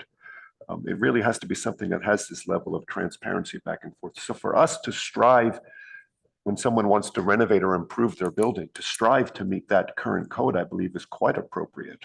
And it's not just taking the approach that this is an old building and they're fixing it, so we should let them do that. Our purpose is to try to make it a little bit better. I agree there's boundaries we don't want to cross. We don't want to make them change the size of the building or encroach into the sidewalk or even insist on a planter. That can be a maintenance issue. But the fundamental idea that we should try to make it meet that current prescription, I think is very important. So I take exception to your sort of underlying idea that this is an office building and we should keep it that way. Because it shouldn't be an office building. It should be a retail environment. I sincerely appreciate your input. So then I would ask, what would be your recommendation on that note? Well, as a designer, I would be putting some kind of different mullion pattern in order to get a part of that window ensuring the privacy while giving the people inside it an ability to keep the rest of it transparent. Because I think right now that all is glass, they're just going to tape paper over it or put a curtain in front of it. If I worked just inside that, it would be intolerable the way it's designed. Feel like it's a fishbowl. So the design doesn't give them an ability to come closer to our objective. And I was saying, I don't think we need to prescribe how to do that. I think the architect needs to do the job of trying to come closer to the current city standard, which is that this is a retail environment. This is something we see all over Palo Alto, that we're losing retail. If developers had their way, it would be all office fronts. It's twice the rental income. We don't want that. We want the town to have retail, to have that pedestrian activated storefront. Everybody should look like Coupa Cafe. Okay, it can't be, but we should try for that. And it's appropriate for us to do that. And that's the point I'm trying to make and put into the record. So on that note, I mean, there's the two Coupa cafes in downtown. One is obviously recessed in the older building and the other one is on the corner, and that is storefront glazing, floor to ceiling. Right. So I guess the question is, what is the actual recommendation, right? So in my mind, I felt that the applicant made floor to ceiling glazing in an attempt to really combine the visual interior and exterior. But it sounds like the ARB, the board as a whole, is sort of recommending that we maybe increase the lower portion so that there's a little more privacy, or that we put some permanent frosting on the glass. So we're actually decreasing the interior and exterior visual for the sake of the people that are working inside. So I guess my question is, I want to provide the applicant with really clear direction on what it is that the goal of this is. They came to us with a presentation saying, we want as much visual interaction between the street and the interior as possible, right? And we're saying that's not a good idea because we're trying to mimic retail space. So if the goal for the applicant is, let's say, okay, you raise that, add a solid wall underneath these windows so that they're not floor to ceiling, so you've got 18 inches of solid, is that going to provide the people inside the privacy that you think they're going to need, right? So let's, as a board, decide what the clear direction is that we think is appropriate to provide to this applicant. Because right now, I mean, even looking at the yoga source next door, it's floor to ceiling glazing. Coupa Cafe on the corner, floor to ceiling glazing. It's all storefront. So I don't necessarily see how this is opposed to the goals of that when they're coming to us saying that the whole point is that they want people walking down the sidewalk to be able to see inside.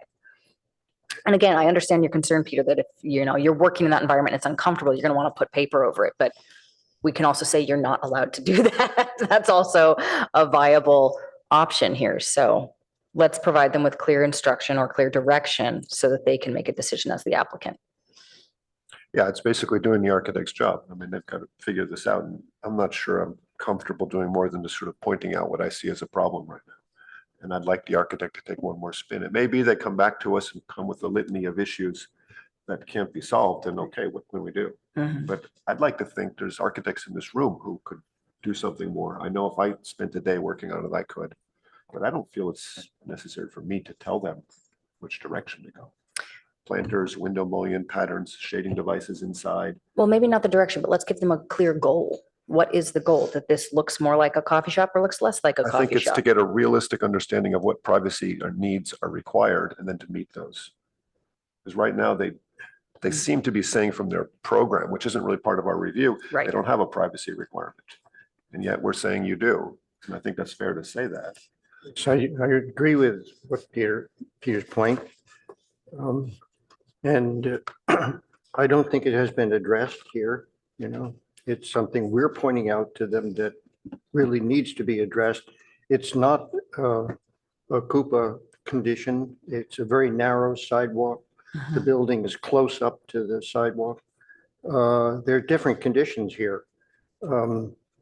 And I think we've given them some direction. I don't think they're going to be at all confused by that. Ventilation issues and privacy issues on the ground floor. And as Peter says, it's a design issue, and that's our job here. So I think it's been well stated by Peter. Everybody else, Kendra. So Could you made a great summary, Kendra, of our issues. The other one I'd like to come back to is the ventilating windows. We've discussed this on so many projects, and the points Board Member Adcock made about the difficulty with control systems and current code are all true. The point Board Member Rosenberg says about the virtue of ventilation is true. I feel very comfortable just insisting that a building of this scale be required to have some natural ventilation. And I think where we give them an option, any kind of wiggle room, they will make it fixed. And that's at a detriment to the architectural quality of Palo Alto. I understand it can be a very challenging thing, but there are localized HVAC systems you can do. And on a building of this scale, in an old building, I'm sure that they have many other challenges to meet as well. And that, I don't think that's too onerous here. In the past, we've had very large buildings where we have limited where we apply that. But in a case like this, I would think they could find some way to make it work. And the people who work here will thank us if they get some level of ventilation. I would say not on the ground floor, that's too complicated, but on the upper floors, there ought to be some percentage of the windows that are naturally ventilated. And again, if we leave it to the applicant to determine just you have some ventilation, they can come up with something rather than us having to prescribe a percentage or a stipulation. But to my colleagues, I'm very comfortable mandating some level of natural ventilation. I think they could find a way to do it on the ground floor to a degree as well. It just depends on, as Board Member Jen said, depends on the use. Right. If there's some tech startup and you've got real privacy or security issues, it's clearly a problem. If it really is a coffee shop, it's obviously something you want. Yeah, so can we clarify with the staff whether for the scope of this project, is it required to have the ground floor to be retail, or it's not required? Thank you for your comment question. There's no requirement for retail on this property. It doesn't have the retail combining district, it has a ground floor and pedestrian combining districts, which have regulations pertaining to the design. So it cannot have window coverings that blocks off the view into the space, but there's no requirement for the use to be ground floor, especially when the use is not changing. It's locked in as a grandfathered use in that space. So sorry, I do want to clarify, there is normally a requirement to have ground floor retail, but this is a non-conforming use that is continuing, and they're not required to have a ground floor retail. So they're not intending to design this to meet a certain requirement of the code. And what they've expressed, in my understanding, is that this is a lobby area that has some sort of kind of component that's like a gathering area for the office users, so. And so just. Sounds to me. Oh, sorry. Sorry, but it just sounds to me like that is a little bit more of a socializing space in that case, or is likely to be that way. So it seems to me that that's less of a conflict with this idea of having ventilation on that floor. To me, that's my point. Just clarification. So based on what you just said, it means that in the grandfathered use, there's also no requirement to say you cannot have shades on those on those windows? There is a requirement that you cannot have shading. The requirement is that you have to have visibility through. So there's no requirements related to how many openings you have to have or operational windows or anything like that. It just requires visibility through. Okay, so as designed kind of meets those requirements, and it's really about the functioning of the space and how much privacy they want for that first floor function. So I think kind of what with Peter on, think this through for the function with knowing that you're on a public street, that it doesn't feel like it's currently really addressed.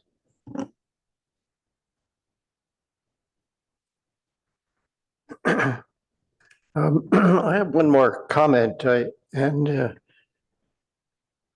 I think that there's a problem here, is that one of the problems is when you use the thin brick, right? You're using a facade of very thin bricks along. What did you say? Thin brick? uh, Thin brick, really? That's They're the very technical skinny. term for it, yes. I like real bricks. I have to admit, I'm New Yorker very in you. partial to real brick. New Yorker.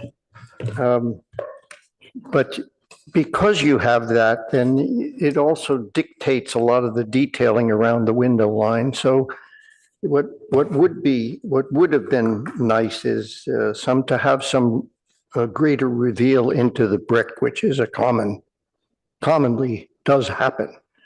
It's very minimal here. So somehow or other, a brick return in is what makes it look like a brick.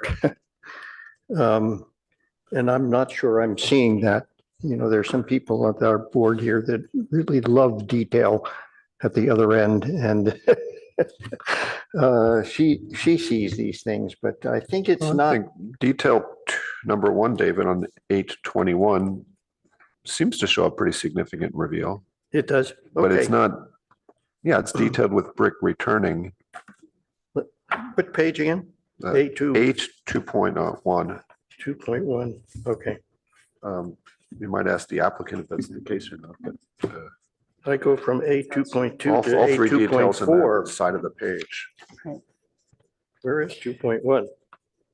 So if I can take a step back and look at the board and ask them, do you guys believe that there needs to be a second review? Or do you believe that the items in question are small enough that they could come back as an ad hoc?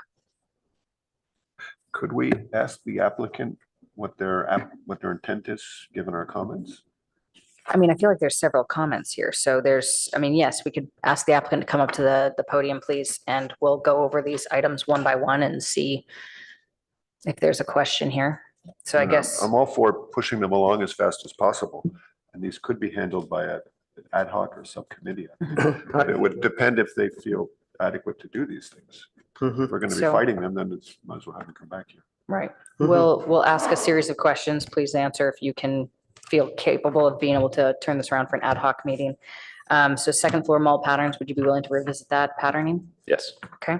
Operation of windows and having something that would be operable. yes, Okay. Joint lines to be considered and sort of clarified. yes. Perfect. Planter consideration. This is the one that I always get a little hung up on. So, I mean, I think we should absolutely consider it. I don't see why we wouldn't. Okay. I think it's a good suggestion. great. Material between the stair windows on the upper portion. Yes, Great. And the canopy support system. yes, So all of those you feel confident that you could be able to bring back with appropriate commentary for an ad hoc review. yes. Okay. Thank you very much. You can be seated. Thank you. So I'd be glad to make a motion that we recommend approval of this project, subject to the comments you previously listed, Board Member Rosenberg. Yeah, we've got 6 comments in Nishida. Did you have those all written down, or I can provide them to you in a written format afterwards, Claire? We'll get And this that would written up. be subject to approval by, continued recommendation of approval by an ad hoc committee, which we would have Board Member Chair Rosenberg form today. Second. Let's get the list Yeah, of hold things on. typed up, shall we? Yeah, let's give Claire a second to type up the list.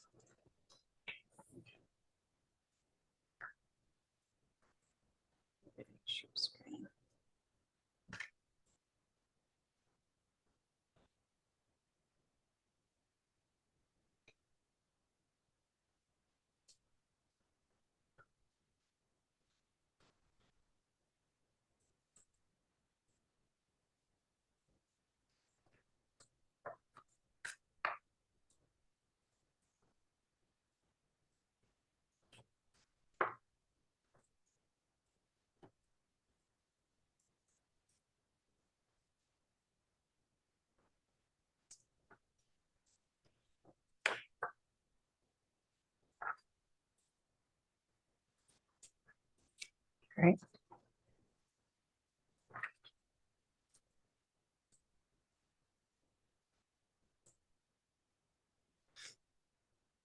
Okay, so item number 1, second floor mullion pattern.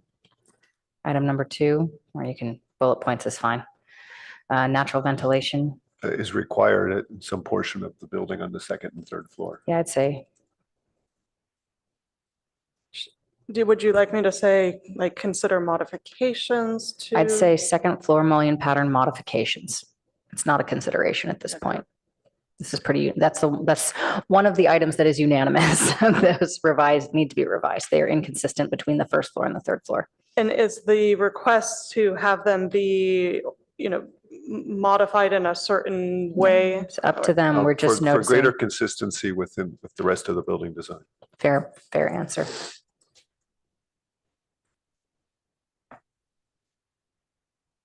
Beautiful. A request that natural ventilation be added to second and possibly third You floors. say provide natural ventilation, provide some natural ventilation at second and third floor glazing, windows, fenestration.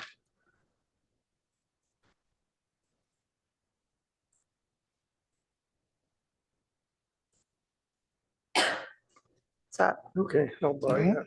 Number 3, joint lines be clarified at brick and stucco. You mean control joints, really? right? Control joints, thank you.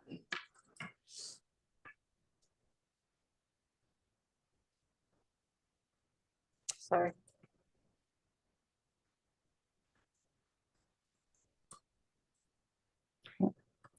Potential for planters at first floor and Oh. third floor. Okay, that's fine. Okay. But really what we were doing was asking them to consider once more the proper use of the glazing on the ground level.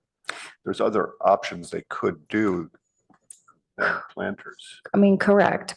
And we just want them, I would like for them just to come back once more and say, we thought about it again and here's our solution. So it's really the ground floor to ceiling.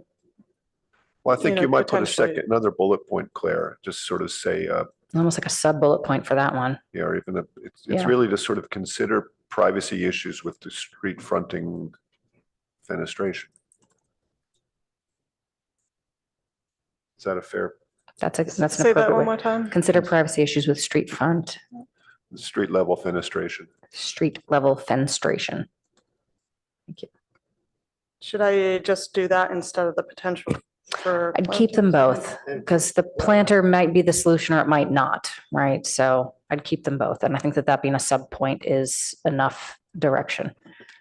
It should be clear that we're not requiring planters to be put in. We're asking them to consider it. And at the third floor too? That third Do floor you have any? walkout, Not to consider it. Yeah. They might come back and say, yep, we're going to put potted plants. Now, there could be real drainage issues or things that are too expensive. Exactly. And some of the detailing that's showing that walkout, there's some pretty notable drainage there and it does go inside the building.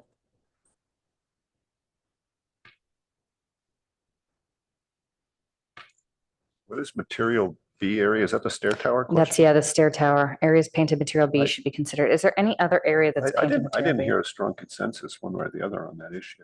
Well, you had made the comment that it was going to look sort of cheaper, and I agree with that pretty Well, that was wholeheartedly. just the treatment of the window opening. Okay, And I think that the treatment of the windows in the stair tower needs to be reconsidered. so overall reconsideration of the treatment of the windows in the stair tower, but you are not hung up on the concept of whether or not that is painted versus aluminum. No, I think it's more important to try to get some recess recess. between them, or just to do it differently and leave it as 3 punched openings. Or Which is the whether it's a current- Oh, I would recess. totally disagree with the 3 punched openings. so then- I so like then- what they presented. Or whether it's recess or add fins, like they're doing fins That's on right, the you could do canopy, that some too. way to like, I think it's a more broader, consider the grouping of the windows as a more three-dimensional expression. For a more three-dimensional Good. expression. Yeah.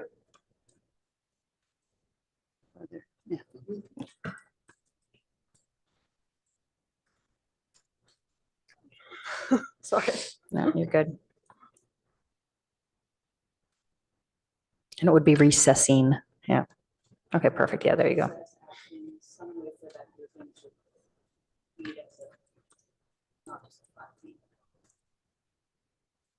Yeah.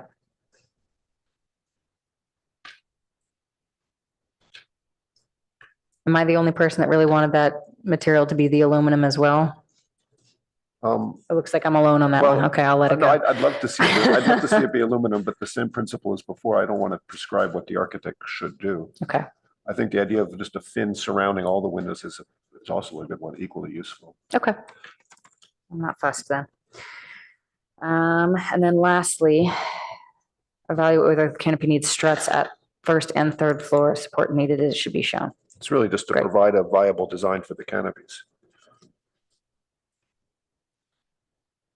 But that's fine either way. Yeah, I think the way you've got it written is fine. Okay, so as written, That's fine with me. So that's my motion as written. and David, do you still second? Thank you, Claire, or whoever's typing it.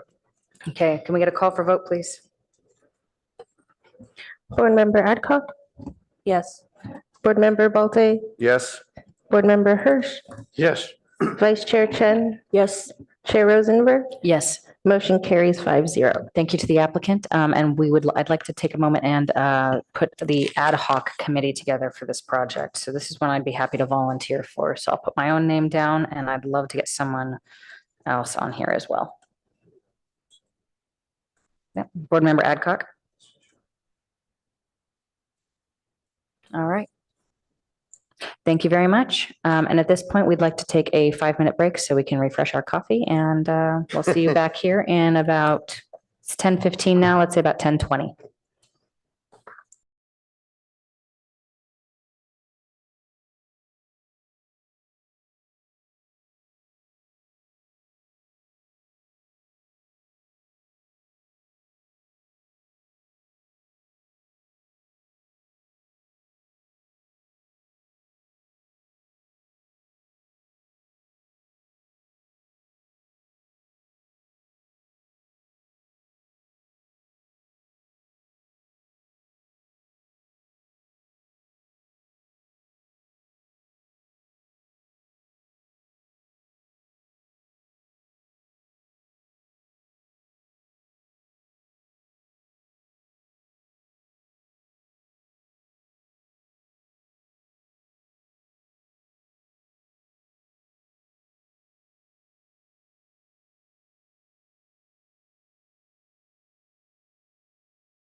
Thank you all for your patience. We will resume the ARB meeting.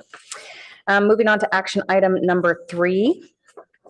We have a public hearing quasi judicial for 70 Encina Avenue. Recommendation on applicant's request to rezone the subject property and an adjacent vacant parcel to planned community / planned home zoning to demolish a surface parking lot and to construct a new 3-story, 22,355 square foot building with 10 residential condominium units.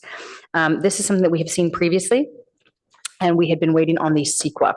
So staff recommendation is recommend the approval of the proposed project to the city council based on findings and subject to conditions of approval.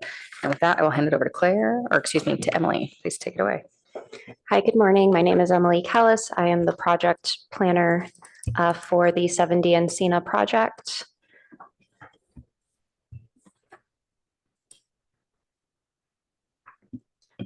Actually, Board Chair Rosenberg, do you want to do disclosures first? Thank you very much. Appreciate that. I'm missing that twice today. If I can ask the board members if they have visited the site and if they have any additional disclosures. We'll start with board member Adcock. I have visited the site. A couple of just one observation is the fencing has been improved since the last time I walked by the site. And also I did meet with Town and Country between the last meeting and now. Thank you. Great, thank you. I visited the site before, but not this time. And I also disclose I visited, I also meet with the Town and Country people after the last hearing. Great. I have visited the site and additionally I have met with the Town and Country group. Yeah, I have visited the site as well. And I also had a meeting with the Town and Country folks, and I will disclose that they expressed a strong interest to look into developing this north portion of the Town and Country as a residential use. That was not previously known in the record, but they did say that to me. Thank you. I've been visiting the site many times, so I did not this time, and I did not meet with Town and Country, although I read all of the letters that have been coming in. Okay, thank you. Thanks, Emily. Okay, thank you. I'll resume my presentation. So this is a planned home zoning, planned community project. This is the process that these types of projects go through. It started with a pre-screening in September 2022, followed by preliminary ARB because the project had changed substantially between that pre-screening and the application that was formally submitted. The last time the Architectural Review Board reviewed this project was in November of last year.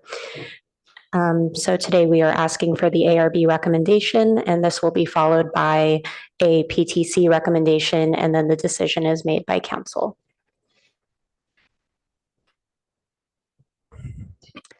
At the November 7th meeting, the Architectural Review Board made a motion to continue the project to a date uncertain to allow time for the CEQA review to be completed, and the board did not suggest any modifications to the design. Changes that have been made are relatively limited and were regarding utilities, the refuse pickup, and street parking in front of the building, and in the right-of-way to respond to staff comments from Public Works and Utilities. A quick overview of the project. It is adjacent to Town and Country on Encina Avenue, close to the Palo Alto Caltrain station. The project is 10 condominium units, 2 of which will be affordable, provided to below market rates. The requested zoning exceptions include approximately 1.7 FAR where 1.25 is allowed. This number differs slightly than what is published in the staff report, as the staff report includes the square footage of the garages, which is not included in the zoning definition of the allowable floor area. 58% lot coverage where 50% is allowed, a 0-foot 7-inch rear yard setback where 10 feet is required, and the usable open space varies between 79 and 155 feet where 150 square feet is required per unit, and no ground level landscaping is provided where 30% is required. This might be a little small on your screen, but this is the floor plan and site plan of the 3 floors of the building. again, arranged around a central courtyard that provides 7 trees. There are also some other planters around the perimeter of the building. This shows the front and rear elevations. The rear elevation is the one that is facing towards the Town and Country Shopping Center. And this shows the side elevations with the top one being what faces towards the driveway into the shopping center, and the one on the bottom faces towards the other side of the parking lot. In terms of the California Environmental Quality Act, or CEQA, a streamlined review has been prepared per CEQA guideline 15183, which is projects consistent with a community plan or zoning. What this means is that this project is determined to be consistent with the EIR that was prepared for the comprehensive plan, and the mitigation measures from that EIR will be applied to this project. We've received a number of public comments, some from Ellis Partners. The most recent letter advocates for a more collaborative approach to housing projects in this area, and we also received other letters of support from community members. Lastly, staff recommends that the Architectural Review Board recommend approval of the project to the City Council based on findings and subject to conditions of approval. This concludes my presentation. The applicant is also present to answer any questions you may have. Thank you. Thank you, Emily. I have just a quick question for you. So to confirm, we saw this project as a pre-application, and then we saw it again as a formal submittal. So this is technically the third time our eyes are on it, but technically the second submittal. Is that accurate? The second hearing? Yes. Okay. And based on our conversation from last hearing, the board was ready to recommend approval, but because we were waiting on the CEQA, we were not able to do so at that time. Is that accurate? That's correct. The Okay. CEQA review was required to make a formal recommendation. Okay, perfect. Does any other board member have a question for the staff directly? Yeah. Just out of curiosity, the ground floor that is the parking floor is in the zoning. You don't include any of that square footage. Some of it is not just car parking. Do you keep the garage specific to the car itself? Well, what do you do? Usable portions of the garage would be counted towards the floor area. The zoning code specifies that the area used for covered parking is exempt from the floor area calculation. Approximately 200 square feet per car, or something like that. Correct, yeah. Mhm. Okay. We're going to move on to the applicant presentation. You will have 10 minutes to present. Please state and spell your name for the record. My name is Jeffrey Galbraith, Jeffrey Galbraith. Give me a minute to share my screen here.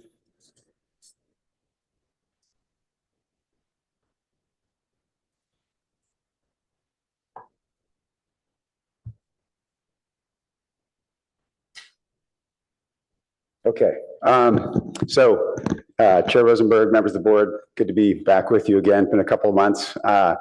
As Emily mentioned, we have continued to work with various departments to continue to develop solutions for utilities and access for trash and so forth. I'm going to limit my presentation just to those elements so you can see the small things that were adjusted, and then I'm here for any questions that you have. Okay. So again, no impacts to the facade, the design, the massing, the material palette. All that is the same as what we looked at a few months ago. One of the things that was being developed was figuring out where to put the electrical transformer to serve the project. At the last presentation, we were proposing it under the right-of-way and the sidewalk, which is something the Palo Alto Utilities Department tries to avoid whenever possible.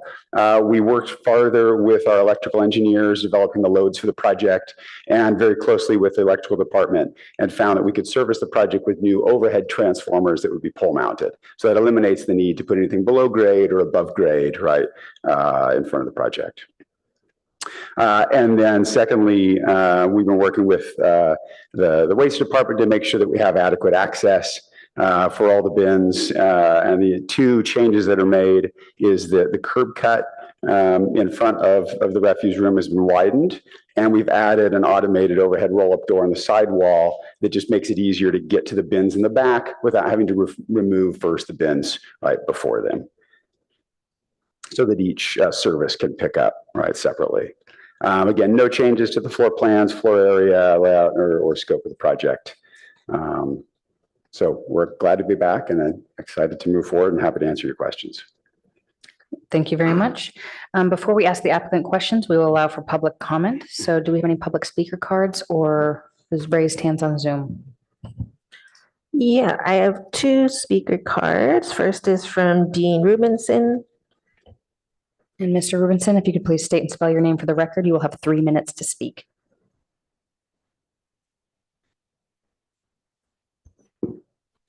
Thank you. My name is Dean Rubinson, Director of Development for Ellis Partners in Town and Country Village. I want to thank you for the opportunity to speak to you today and for the conversations we had last fall with each of you, during which you each expressed a preference for us to explore a broader housing project in the north parking lot of Town and Country. For the last few months, we've been working diligently with architects, contractors, and brokers to explore the design and financial feasibility of such a project. We've also had a number of meetings with the broader ownership group of Town and Country, and all parties are very supportive of such a development. Given our progress, Jim Ellis, my boss, recently spoke with Ed Storm to discuss the possibility of a combined housing project on all of the parcels in the north lot. Jim indicated that Ed seemed receptive to further discussions. We're excited about this potential project and appreciate the encouragement provided by each of you to head in this direction. We believe that within the next few months, we would be ready to submit an application for a comprehensive project extending across the entire lot. While we respect the time and energy that Mr. Storm and the Hayes Group have put into their project, we believe that a combined project would be best for all parties, including the community and visitors to Town and Country Village. We're eager to continue discussions with Mr. Storm and are optimistic that we can find a holistic development solution that results in over 100 new housing units, including a wide range of unit sizes and affordability levels. We're happy to answer any questions that you have and look forward to further exploring this idea with the Storm Group and this board. Thank you. Thank you. Next raised hand. Yes, and next is from Herb Borak. Morning. Please state and spell your name for the record, and you'll have 3 minutes to speak. Good morning. My name is Herb Borak, and my name is spelled the same way it is on the card he just submitted. H-E-R-B, B as in boy, O-R-O-C-K. I submitted a letter by email last night that was automatic, that received an automatic response that'll be distributed to all board members. However, it was not mentioned in the staff presentation among the letters received. I wanted to look at the environmental document, but in the staff report, there was not an active link for attachment F to go to it, although it said it was. My comments are fairly limited. The first is the environmental document proposal is not adequate because this is not a project. It is a segment of a project in two ways. First, as I explained in my letter, the entire town countryside defined in the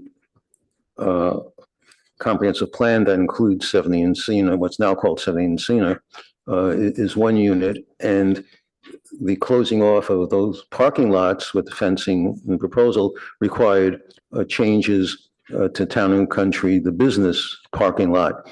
But applications that have gone through have never been reproved in any way, although in some cases essentially implemented.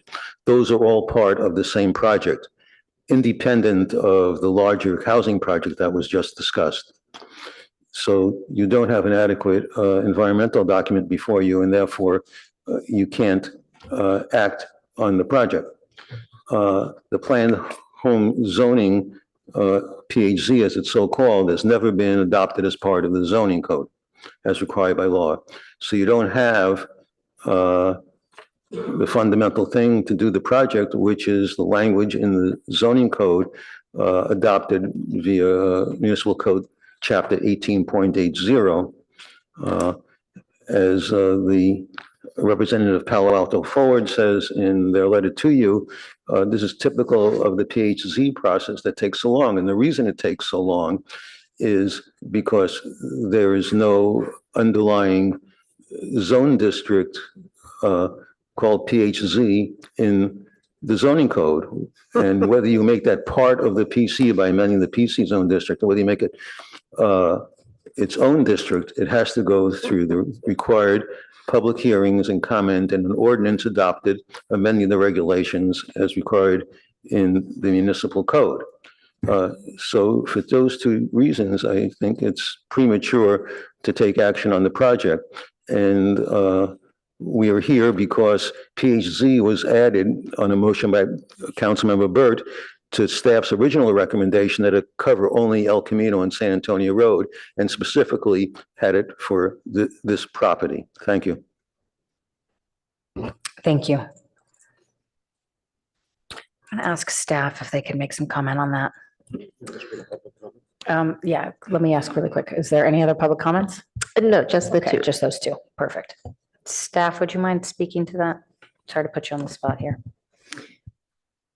As I briefly mentioned in my presentation, the PHZ process is more specifically just the PC process. The PC process is in chapter 18.38 of the zoning code, which lays out what the process for approving this project is. It includes rezoning the property to a PC planned community zone. The purpose of PHZ was a council recommendation to essentially include a higher level of affordability for these projects as a part of the public benefit, as a public benefit is a required part of all PC projects. Has that been, I'm sorry, has that been referenced in all of the paperwork here then that's come through? That it is really a PC project? Yes, yes, it's referenced in the staff report. And if I could just clarify, so what the PHZ came from was really just a recoining of the phrase planned community. As some of you may be aware, in 2014, City Council made a motion to not continue to keep processing the planned community zone districts.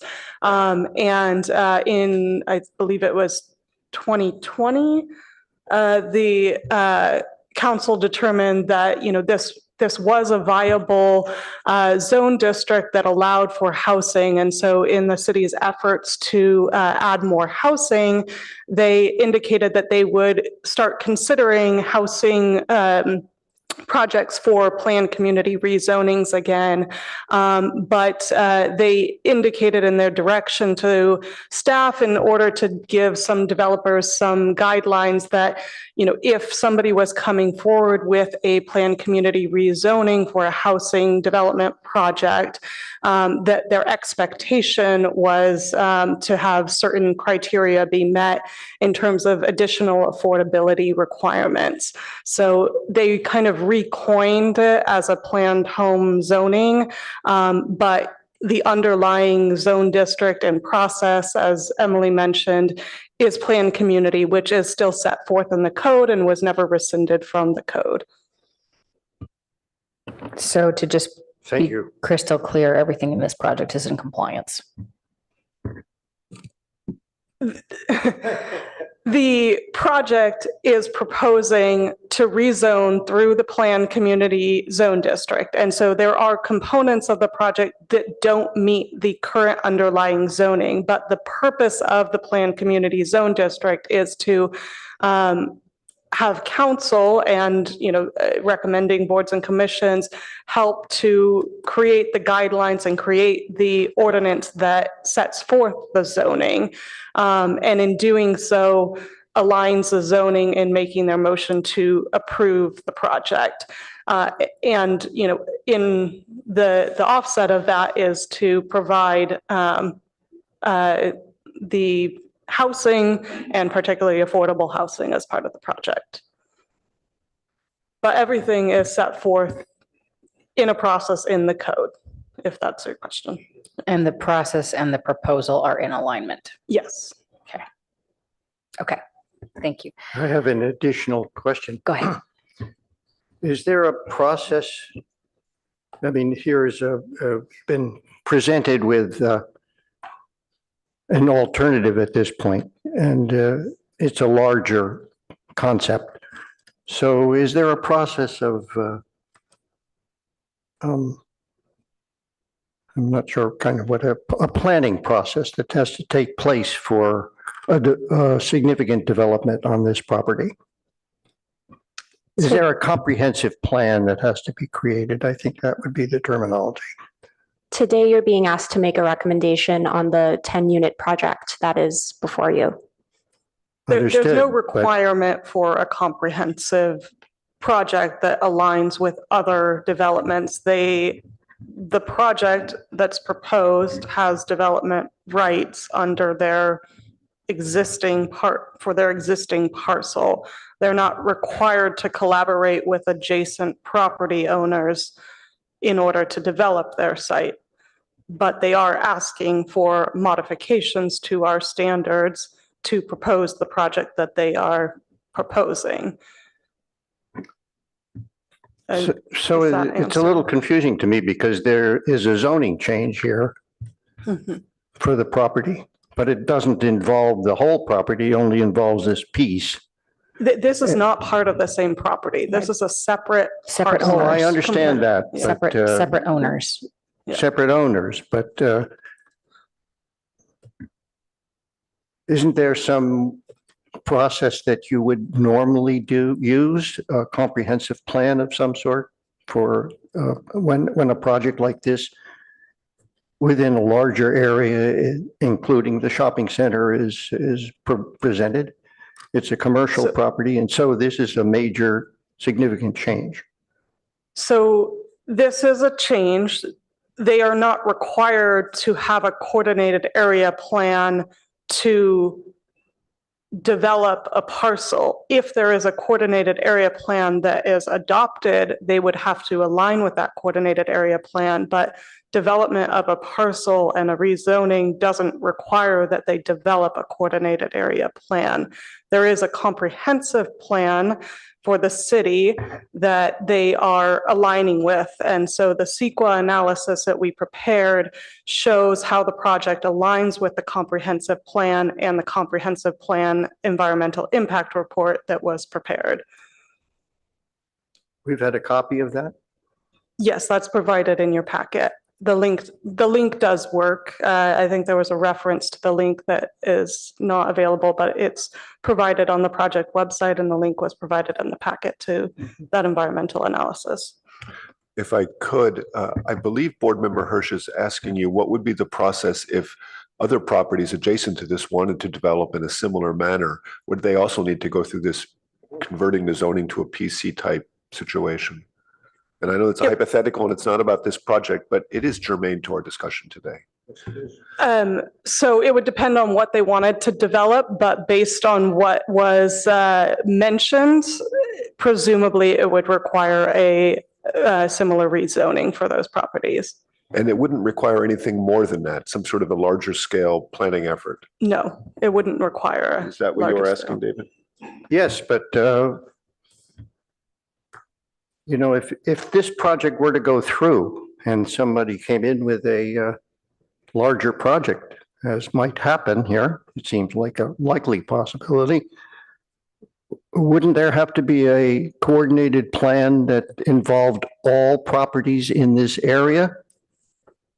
No, there's no requirement for a parcel to develop a coordinated area plan. It's the city's discretion to determine whether a coordinated area plan is required for an area, and the city would have to have an adopted coordinated area plan in order to apply and require that the project align with And that. that would have had to been in place before this applicant submitted for their project. When they Correct. submitted, they are, beholden to the rules and regulations of their property at the time of submittal. And since there is no coordinated area plan, they are not required to comply with one since it doesn't exist. Correct. Okay. And the PC change that they're requesting applies strictly to this piece of property. This is one small chunk out of this whole north parking lot. Yes, there's two adjacent parcels, exactly. But they're not affected by this zoning change. It's strictly this property. Is that right? So there are two parcels that are part of the proposed project and that would be rezoned. But nothing else in the But area? nothing else is being rezoned as part of this project. Thank you. Okay. Thank you to my fellow board members for those questions. Thank you to staff for being put a little bit on the spot there. This is also the time for the applicant to rebut. So if you have any rebuttal to the public comments from the two people that got up and spoke, now is your time to speak. You will have 10 minutes. And we do encourage that your comments are restricted to discussing the public comments that were presented today. And please state and spell your name for the record. Good morning. Thank you for taking the time to hear a rebuttal. Excuse me. Well, Edward Storm, my hearing is bad, so Steve will help me out if I Not a can't problem. understand what you're saying. So to embellish a little bit more on what the Town and Country was saying, I did talk to Jim Ellis. I did tell him that I would consider working with him if there was a bigger project proposed. And I should note as an historical note that 2 years ago, I came to Town and Country with that very idea. It's what started this whole process. And they almost threw me out of the office. They said it was not going to happen. They weren't interested in doing it. And so that's where we landed. And they've been in opposition ever since. And now as we get close to the chance that I might get applied, they're trying to use you as muscle potentially to deny me this project so that I have to participate with them. I told Jim that I would do this only after I got approval. And he said he understood and he would do the same thing. He would get approval first. Otherwise, I'm in a financial position that's untenable. I've spent $750,000 so far and 2 years to get this project approved. And now you don't have another project in front of you, but you're actually kind of having a study session here about this. It seems inappropriate and inopportune to put me in this position because they think they might not want to do something that I proposed 2 years ago. So if you want to go ahead with this project, the 10 units, after all the effort we put in, I'd appreciate you doing that. And the private sector will decide if there's a way to merge these two properties, which I think there is, but I'm glad to sit in on a study session and work it out. But I'm not going to do it under threat of you denying my project, which is what he wants. Appreciate your comments. Anything else? Good, thank you.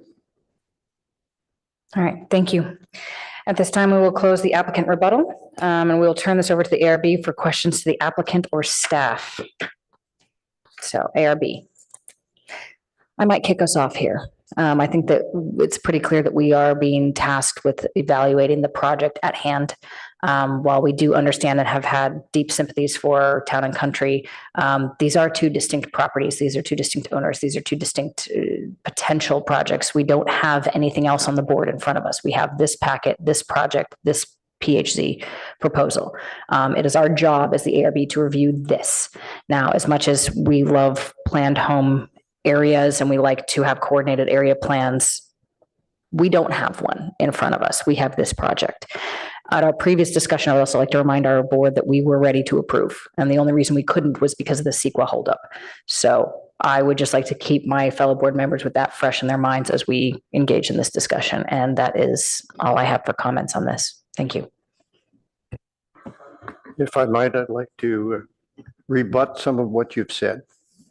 Could we get out of the way first? In reviewing the environmental report, I saw nothing that changes my previous position on this project. Agreed. Thank you. And that's nominally the purpose of us being here. I think we should just make that clear. If we do have changes to that, we should state that now. Agreed. So no questions or comments regarding the CEQA. And not regarding CEQA, I just have a minor question from the minor electrical change that was shared. That's appropriate. And then I would like to hear David's comments as well. But since this one's minor, we're going to have Board Member Adcock go first, please. I'm glad the transformer is not there on the front of the street, but I could not, there's a little note about electric junction box, the electrical in front. I just want to understand what that is and how that interacts with the sidewalk. So is a flush vault, basically. So as part of the project, we'll be undergrounding a significant portion of the overhead electrical lines on Encina, I think probably 300 feet or so. And so when those move down below the sidewalk, they can only go so far before, right? You need to have a junction box you come into, and if they have to turn or make connections. And so as part of that whole process, there will be some vaults along the sidewalk, but they're flush, ADA accessible, they're commonly seen in sidewalks. Great, thank you.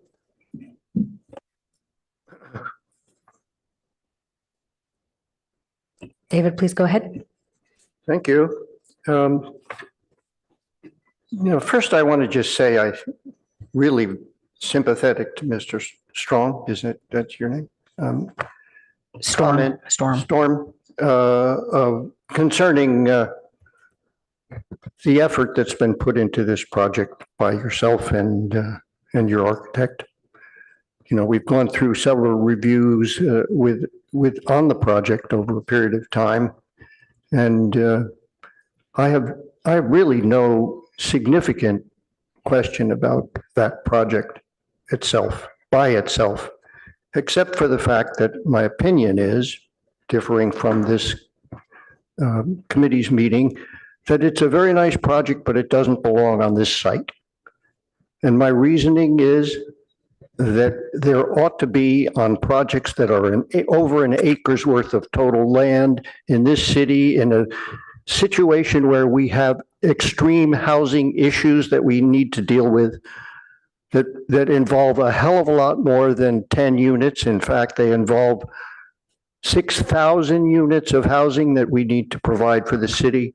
And we as a board, I think, have to be conscious of that constantly. And we're not. We're not. We simply deal with a project that is given to us on a particular property that is part of a much larger property, and not thinking about the much larger property. If we had started with two projects and they were melded together in some way, then it might have ended up that your project was reasonable relative to the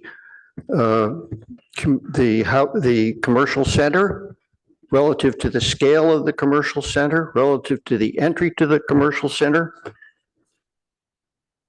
It's not at the present. It's a nice project, a very nice project. I would love to see this project built somewhere, but it shouldn't be built on this site. It's an excellently designed project that works in a more dense urban area. I'm saying that there should be a more dense urban area here, but it shouldn't be located in this particular property. It just happens that the property is right in the middle of the site, and it should be and any really great architect would tell you that this should have been one project for the whole site. So, there's been some very interesting letter comments that have been part of the presentation to date, and I'm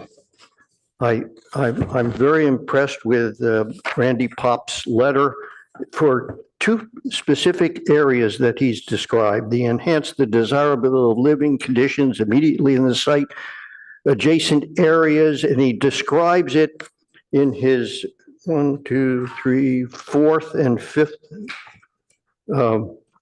button in his letter to all of us.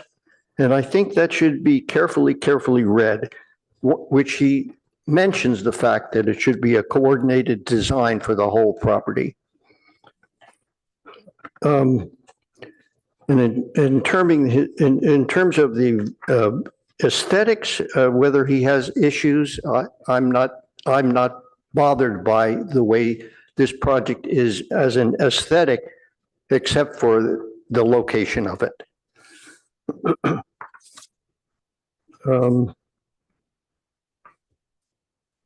And as well, there's also a comments by the lawyer who's was hired to review the project as well. And I think that everybody should be reading that letter very carefully, because it too says that there should be some form of coordinated plan. It should have been started this way. Frankly, I don't understand the city. I really don't. To take this one lot over an acre and to say, oh, yes, it's okay because it's a separate ownership, and not to consider it one major lot, or to have found a method of coordinating the ownership so that you got one project out of it. I just don't understand why that isn't everybody's objective here. If we have a housing element to solve, we need to solve it for the whole city. And you can't give up on properties like this. You have to understand if you add up how many housing units to get 6,000 units in this city, you're going to need 250 unit buildings in order to solve that. That's 6,250. We're not even there yet at that point. It still needs more. And so you have some alternatives that are supposedly part of the city. I don't know where they are. This is a built-out city, and there's all this residential areas, and I don't think you mean to change them at all. And I don't know where other properties are, but this is one major property, and it needs to have more density on it. I'd like to ask a clarification question. The property in question. No, I'm sorry. This is Excuse me, David. No. You do not need to interrupt. I'm asking a clarification question to staff. I understand you are passionate about this subject, but you need to let other board members speak when it is their turn. I would like To that in staff. reverse too. I would like to ask, what is the size of the property in question? We'll confirm in just a moment.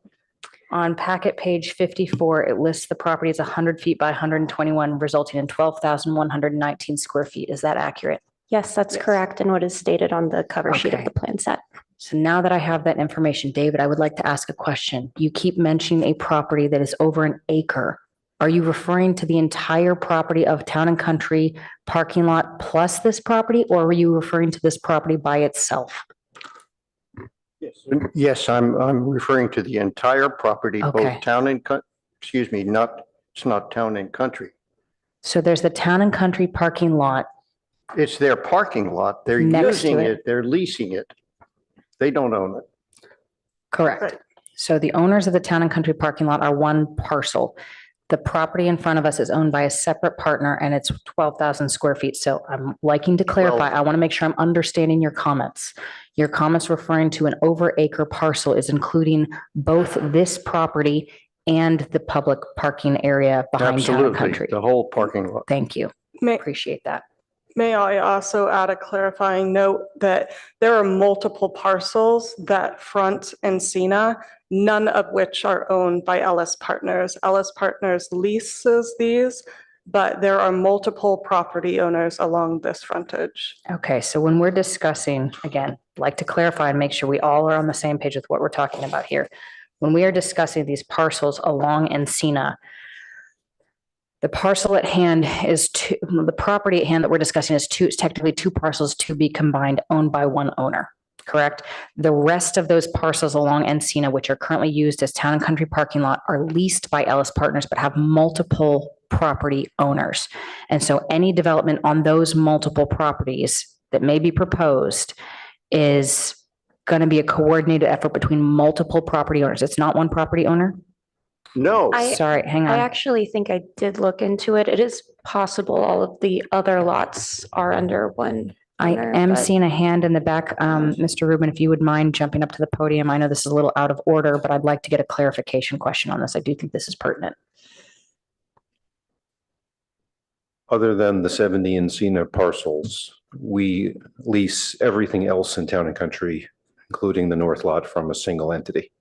Okay, and it's all leased from one owner. Correct. Great, thank you very much. You may be seated.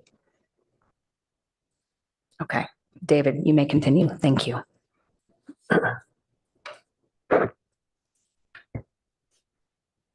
I don't think there's enough lots in this city to solve the housing element.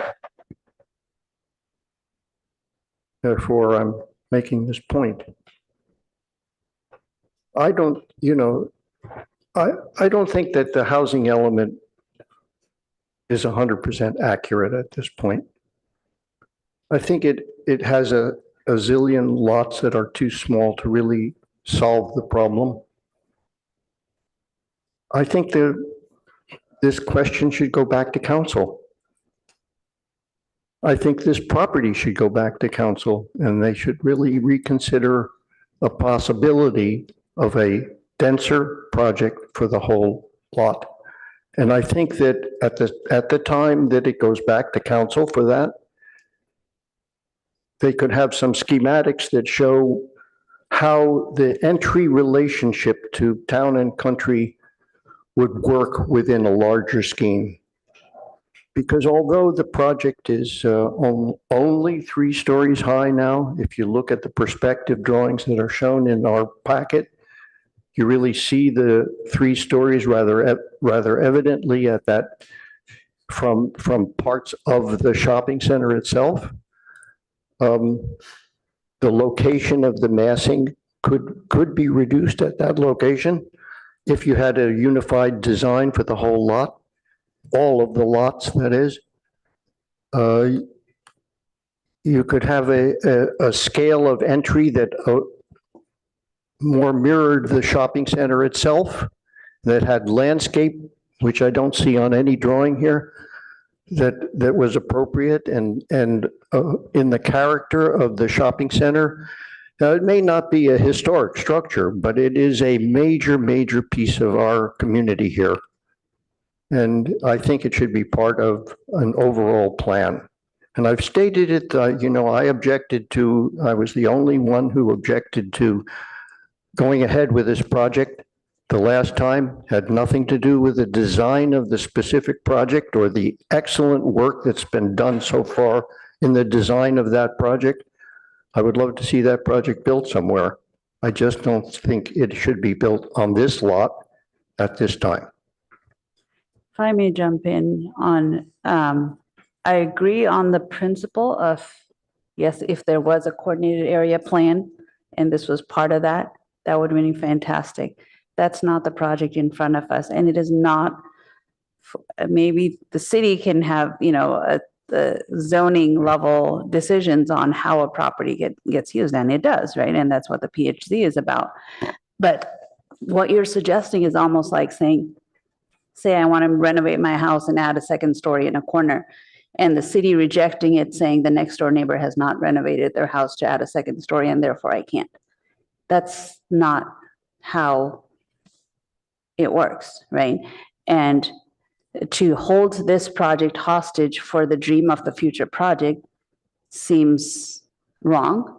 Now, that doesn't mean that, after this project is approved, that the 2 Town and Country and the current owners that they're leasing from and the applicant here, if they come up with a combined project and this planning application that is approved never gets built, that's also fine, right? If there is a better project and they all agree to do that other better project. But I don't think it's right to hold this project hostage based on adjacent properties and owners who might have another 2-year process in going through this application in the same way. The applicant here, 2 years, more than 2 years from their first their first hearing, is here with a project that we were ready to approve 2 months ago. It doesn't seem right to hold it. If I might, I understand your point of view. But it restricts us to not being responsible for what I think should be responsible to think about and to comment about. And that's what I've been trying to do. We have a big responsibility in the whole city to provide housing elements for housing for 250. You know the scale of that, don't you? Yes, but the city And cannot I'm force- sorry. No, let me finish, Oh, sorry. please. Go ahead. And I think we should take those things seriously and help the city solve their problem. And it means that we have to, at some point, say that it's a shame that this was gone this far without considering a coordinated area plan. And that we would have recommended in the very beginning, we ought to recommend that the coordinated area plan happen and the project is stopped, and we hope they get together, the owners of both properties, or not the owners, excuse me, but the leaseholder and the owner here get together and solve the problem together. But we should not use the process that has been presented to us as the only way of moving forward here. And that's what you're saying. The process that has been presented to us is a technicality here in the city. We have to have a broader view. We are part of this city. We have to take the responsibility that clearly is the city's responsibility seriously here. And in reality, I think that we could also imagine a better design for the lot that doesn't get two different buildings potentially on it, one that's the very north of the property, and then this one, which is in the middle of a property. Imagine if it didn't go ahead. I would say it is inconsistent to approve a project that has become so internal in itself. You enter the project with a car in the middle like this. You don't open the car to the housing to the outside because it's surrounded by a parking lot. Is this a good location for a housing project by itself? I would say it's not at all. Can I ask you a question? Just your personal opinion on this. If the other project didn't go forward and it stayed as a parking lot, would you say that this project shouldn't go forward at all? I am saying that. So you would rather have no housing there at all? It's 10 units of housing. I understand. I'm asking what kind of simple a question. Solution is this to the city? It's 10 more units than they had 10 more otherwise. units. It's nothing. Right. Compare it to 6,000. So, understood. But your answer is that you'd rather have no housing here if it's incongruous with what's around it.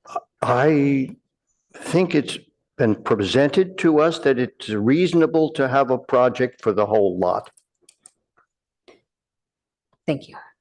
I would say I would agree that a coordination plan would be ideal, but today, as we just reviewed, to approve or not to approve the project in front of us. So I think this is the decision we should make it today, to focus on the building we are looking at, the package that we are looking at in front of us today.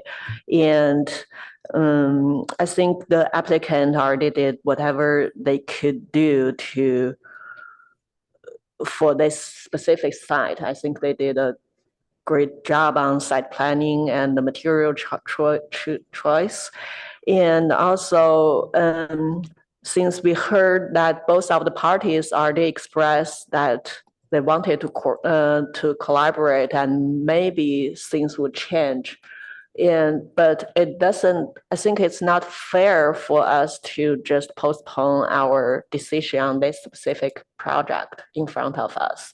We could make a decision today, and then maybe the applicant will decide, okay, we want to make some big change to work with the adjacent owners.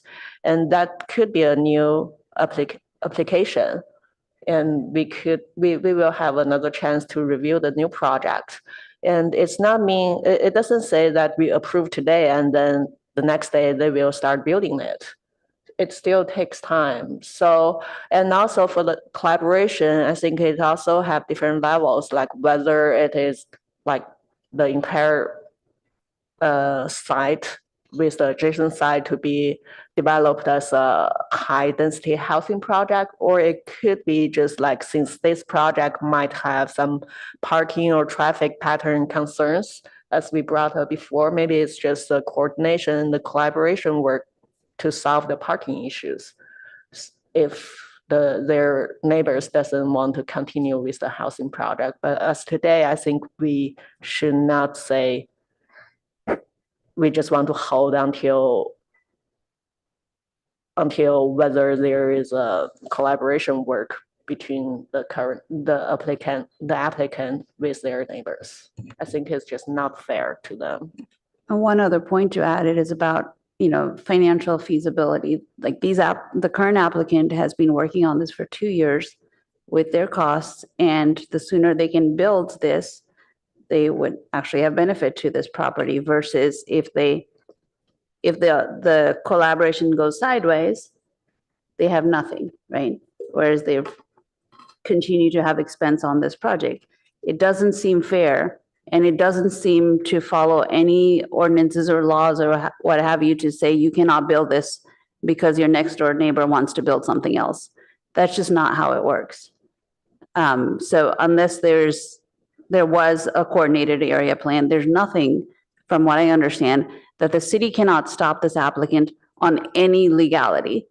And design-wise, I don't think we have any reason to stop them. So I think it's a moot point. Yes, we would all 5 of us would have loved to have a coordinated area plan that this was part of, but that's not what we're looking at here.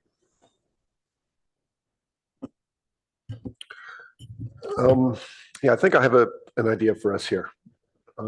But before that, even I share board member Hirsch's sentiment. At a high level, we should be doing everything we can, and that means more than just treating this with a narrow set of blinders on. I share the applicant's extreme frustration. They've done a good job. They've worked through the system. They've spent a lot of money. They have every expectation of being able to build this building, and it's far for us to do otherwise. I share board member Chair Rosenberg's idea at the beginning of this whole thing that we're supposed to follow what's in front of us. And that's where I think we can do something. When I look at our staff report, what we're tasked to do is make a recommendation on 3 things, actually. Just reading the staff report here, working backwards, a recommendation whether they should construct a new 3-story, 22,000 square foot building, whether they should be allowed to, or recommend that they should demolish the surface parking lot. The third thing, and this is the catch, whether we should recommend to city council that they should rezone this property.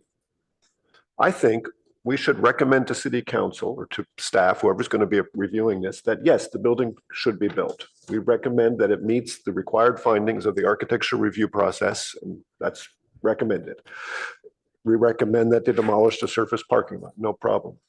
We recommend that they rezone the entire area of Town and Country, not just one parcel. Just put it back to the city council. They're the decision makers. Tell them what we all think. And we all think this. They should make a comprehensive plan. They should rezone the whole thing. They should not spot zone one parcel. So we should say that to them and let them decide how they want this all to go forward.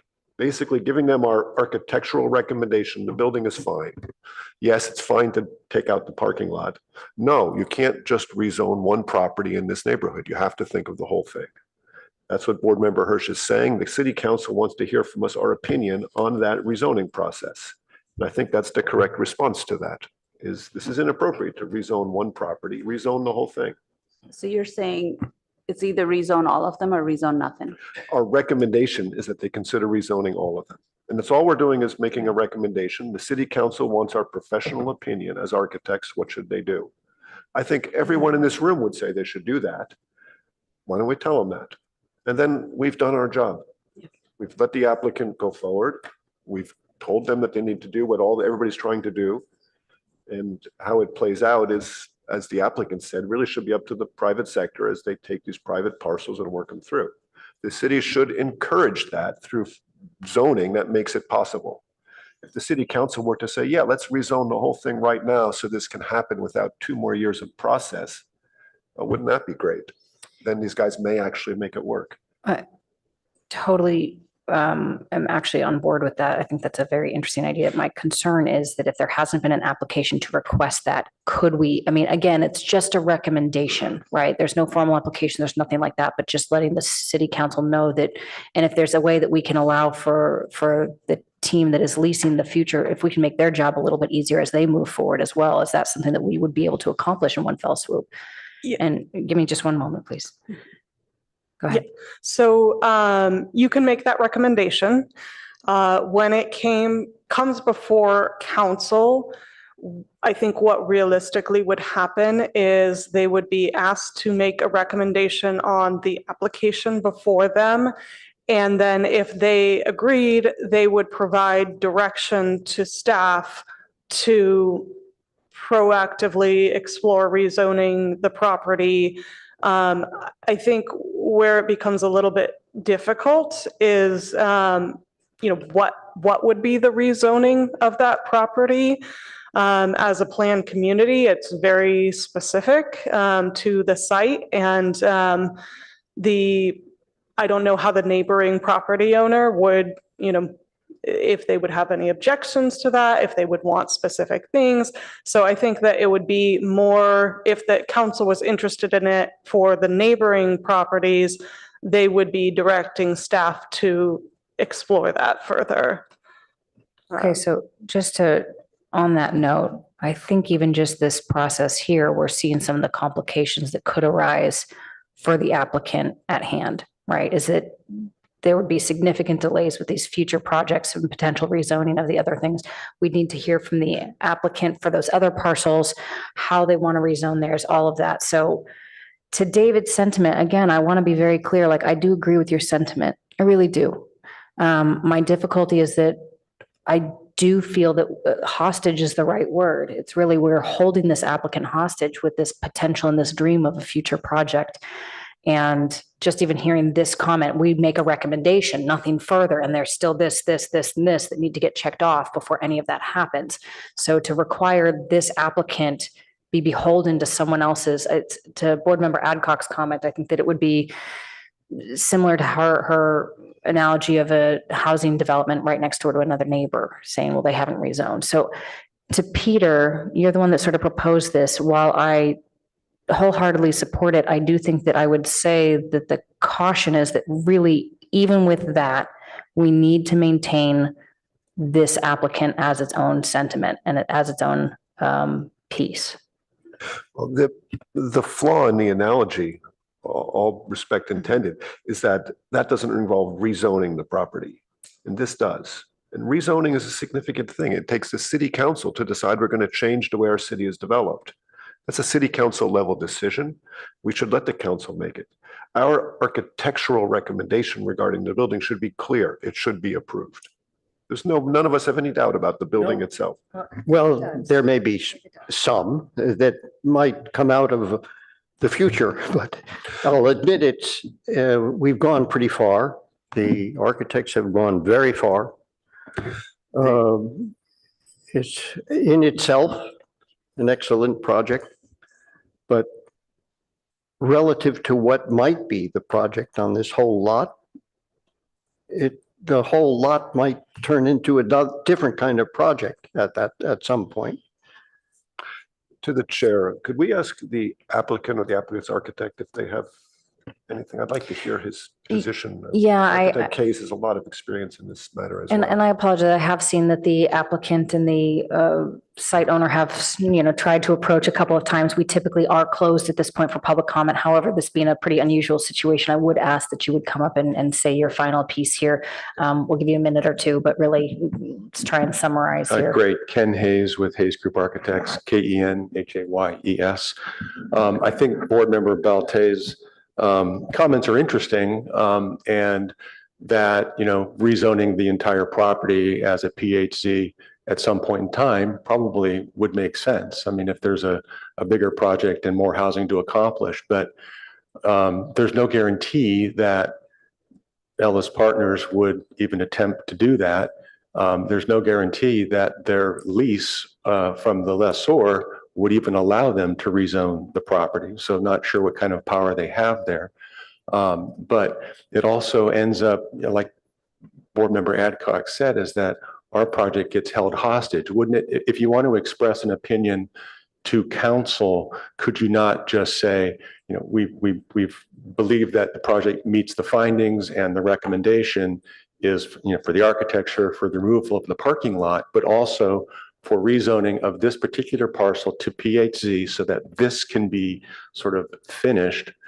And then also, council members, the ARB strongly encourages you to consider the rest of this site as a future PHC should an application come forward. We would strongly support that. And I do believe that that's what Board Member Balte's intention was, and correct me if I'm wrong there.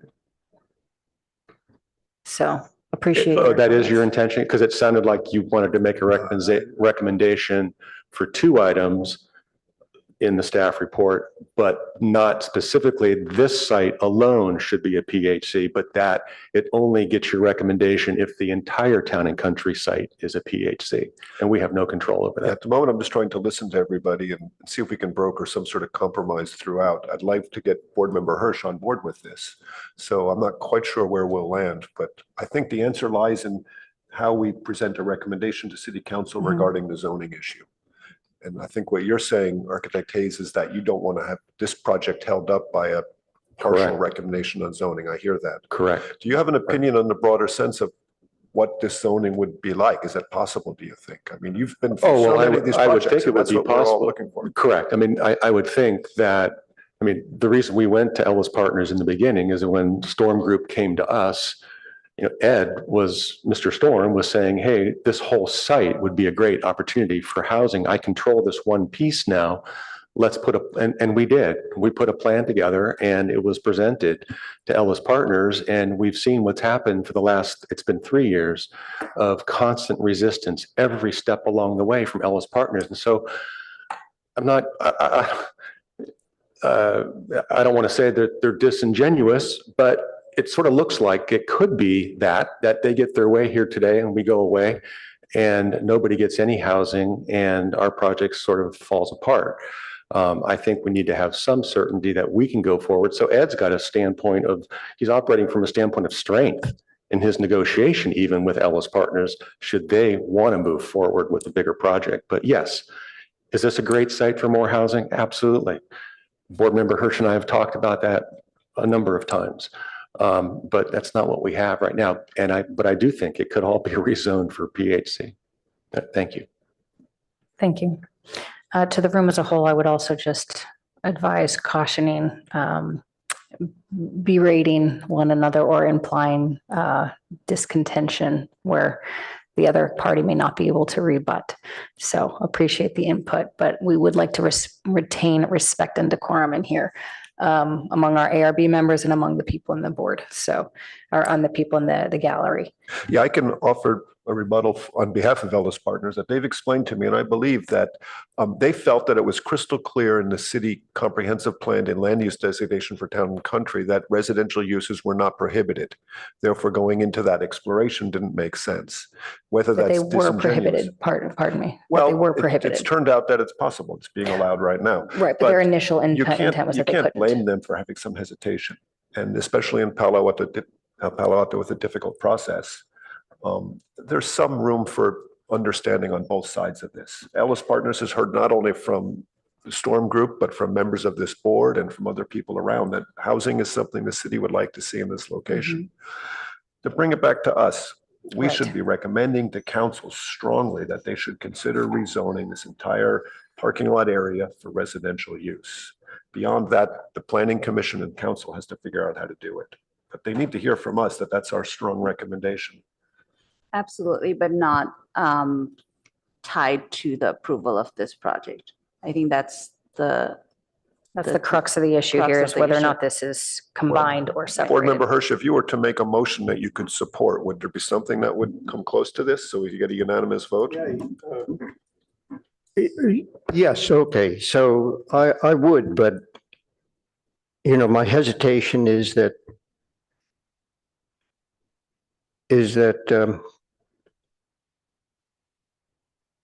if there were, I'm projecting something, it would be nice to imagine this whole project as housing and that it was designed as one element somehow.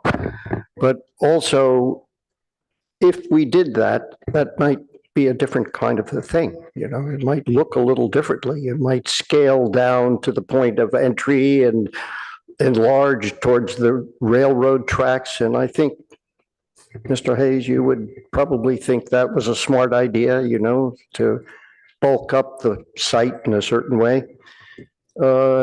And in a way, if we don't, and Peter's good at this, so maybe he could do it, put the wording in, in such a way that it also recommends consideration of the whole lot architecturally, the way in which you would design an urban design project. You say that, yes, we have to look at a project that we're presented here.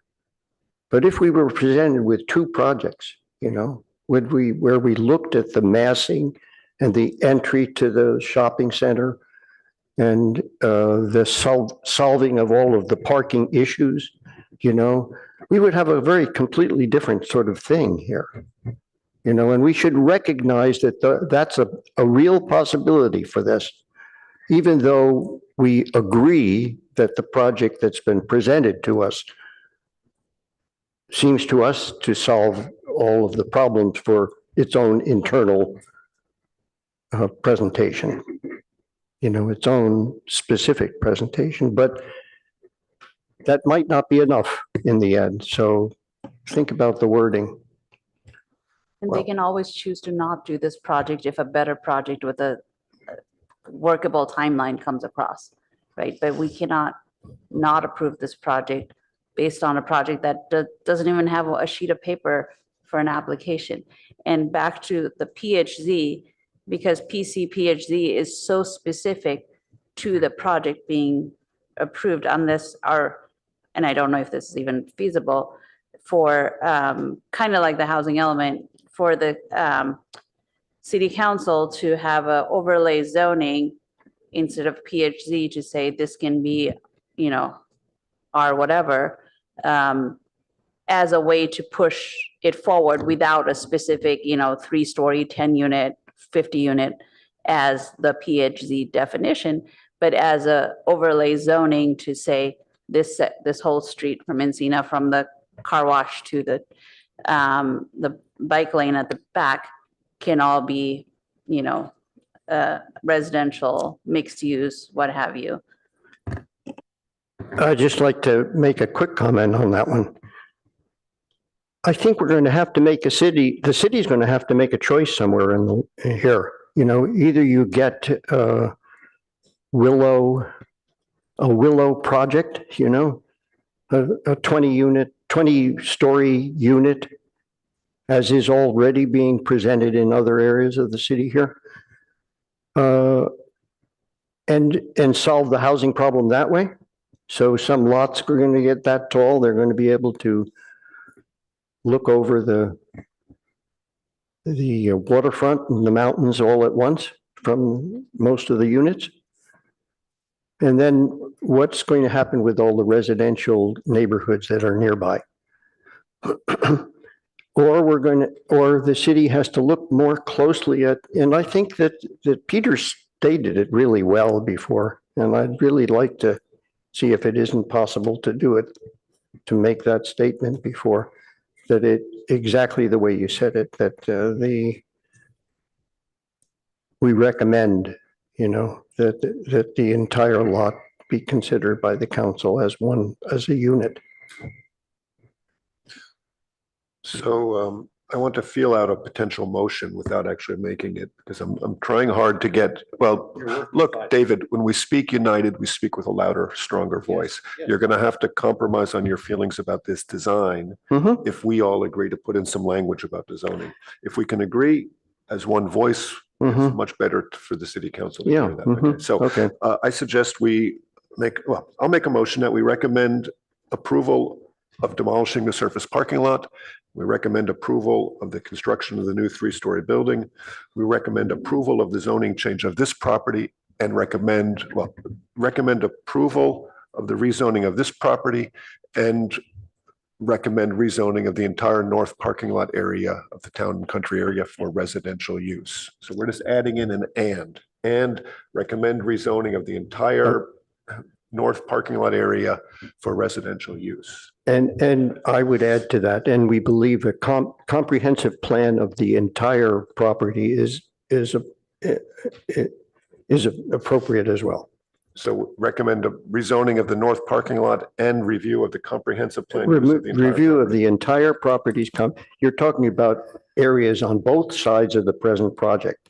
So David, I want to make sure I'm understanding the sticking point. So, and Peter, to clarify yours as well. So the recommendation would be to approve this project as presented. They could move forward. In addition, we would recommend that the entire north parking lot of the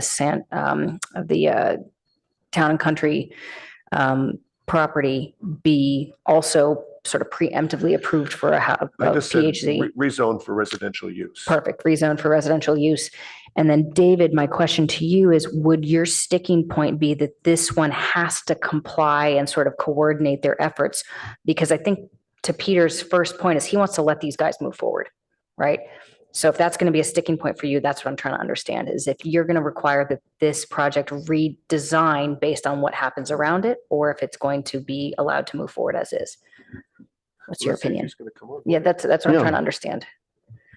So David, if we were to add, not just rezone the north parking lot area, but also review the comprehensive plan status of the entire Town and Country, would that earn your support for this motion? Would you second the motion then? But again, No, Peter, I the guess my Town question and is that Country, including this or not? what are you saying here? Well, I'm responding to your comment. Yeah, my comment is that we recommend that the council consider the possibility of rezoning the entire property.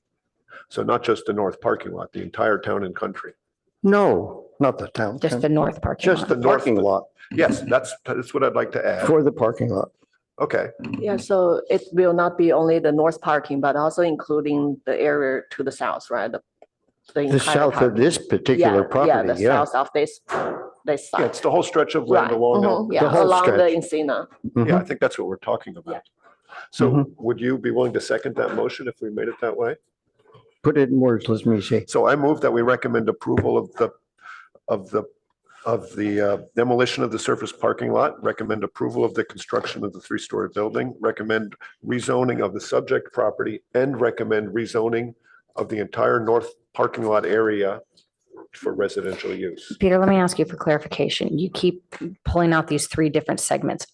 Are you recommending approval of the project as proposed? Yes, Okay, but I want the staff to write it in a way that each one is shown separately. So council really has to read it and see. This is a political thing. We're trying to make a clear point that there's two separate things going on. One is the building and the other is the land use.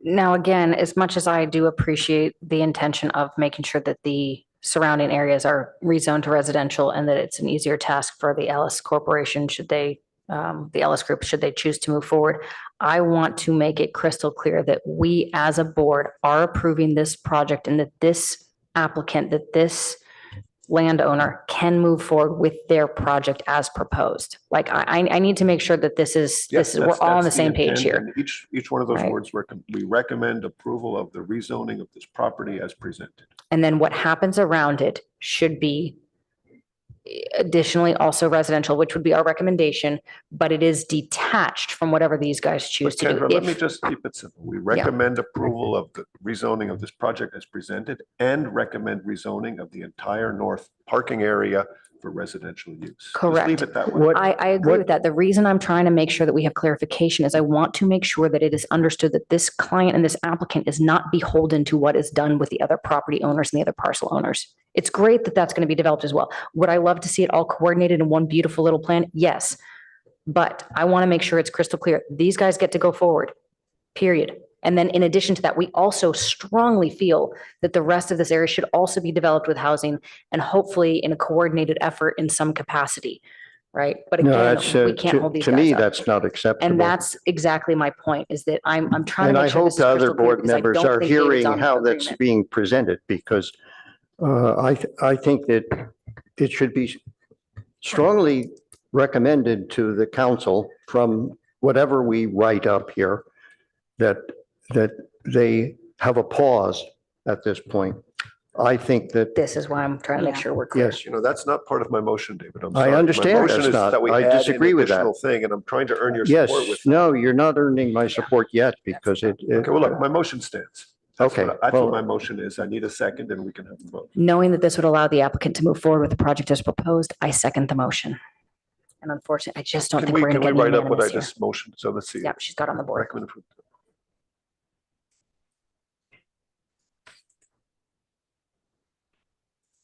So it has been motioned and seconded. Can we call for vote? And I believe that we will have a dissent on this one. Board Member Adcock? Can I have a friendly clarification Friendly on this? amendment? Just to make sure that here I don't see the note about the whole other parking lots, and I want to make sure that there's no strings attached about the rest of the north parking lot for this project. So is that how everybody is reading this? When you say north parking lot, you The other adjacent properties other than. Recommend 70 and 70. rezoning of entire north parking lot area for residential use. Right, so Could I- that is not a string attached to this project. Correct. Good point. That if the city council says, no, we don't want that, that's not on us. This project, and again, that's partially my clarification here. It's not a string attached to this project. It's just an additional recommendation Well, that the ARB is putting I forward. guess honestly, it's not for us to call. They're just No, asking. no, no, our no. opinion. We're It telling you is we're- for us to call Because it because is not for us to add a motion on this project that has Agreed. nothing for properties that they have no ownership of. I would agree with that. Well, but we're just, all we're recommending is that they rezone more than just this one parcel.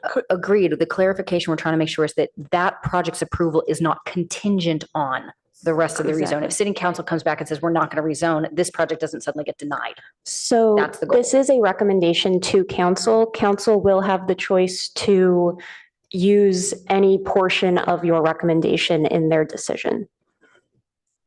We could separately recommend, just adding the word separately, consider recommending. Agreed. I would I agree think with it that. needs to be separated, because it needs to be in the, 3 bullet points, super clear that strings are not attached to this project.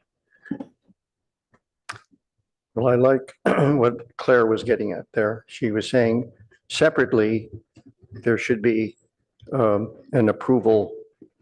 There should be a recommendation to council.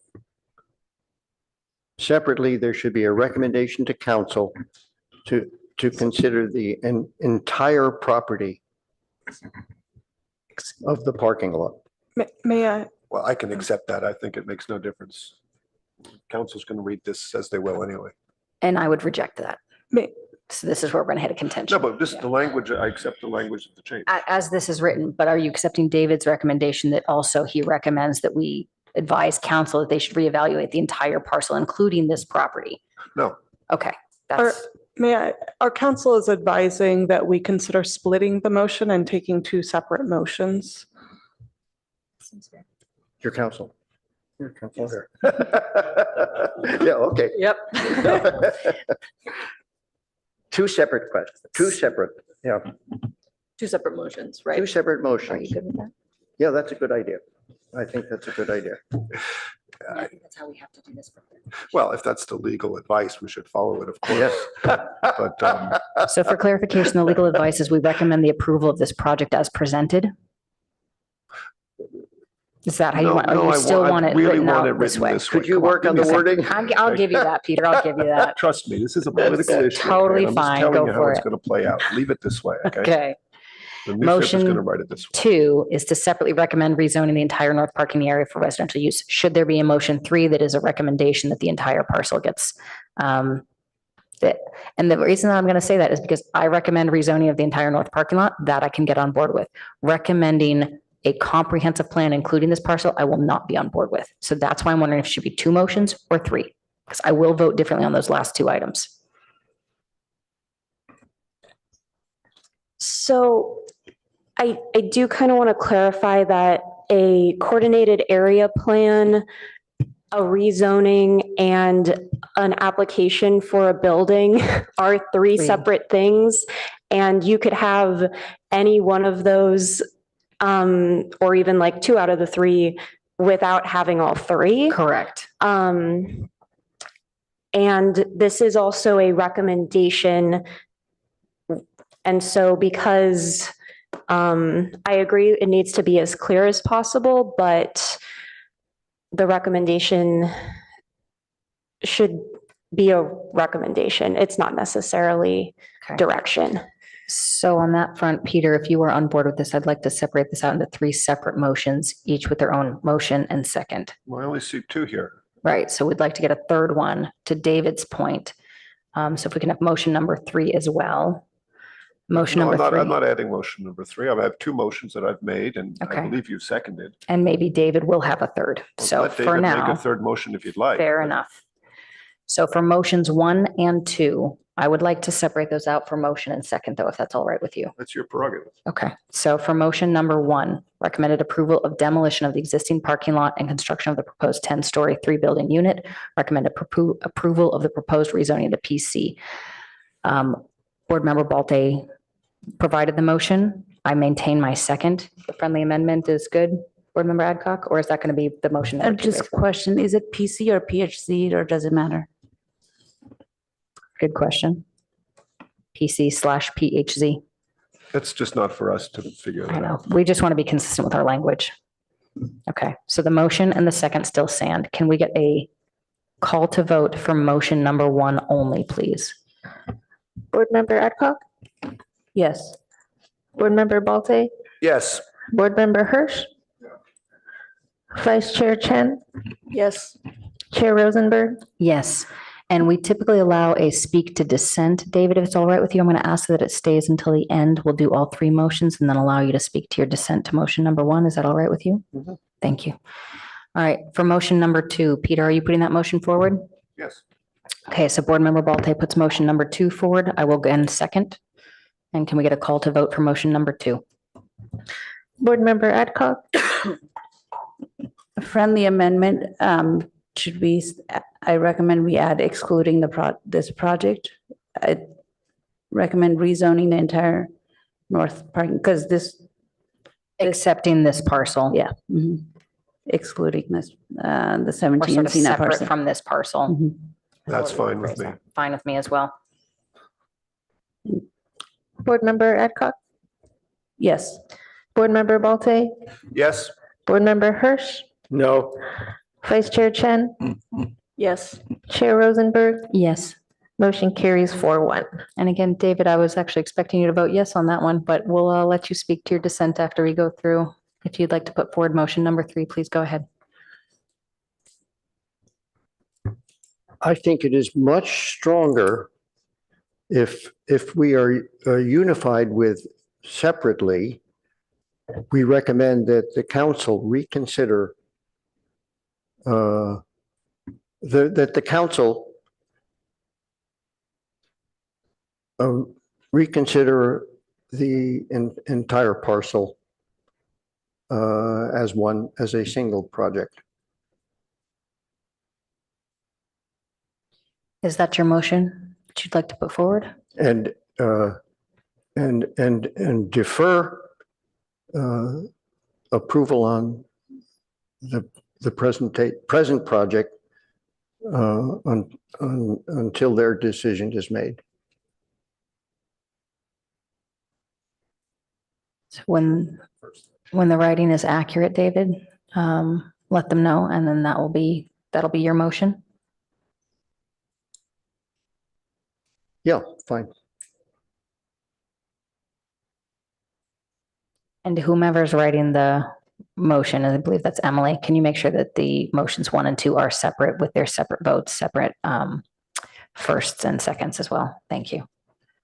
You, to staff, is this proper to put a second motion that invalidates the first? Second motion doesn't invalidate the first, third motion may, Well, but to the legal He staff. can- I would say he can put forth the motion. There might be a question if it's seconded, I suppose. well, it's sort of the motion can be put forward. If it passes, then it becomes a legal question. But if it does not pass, then it is an item of record that it was very clear David's opinion on this. So I think that this is fine. Right. We'll take it one step at a time. And This motion should have been made first.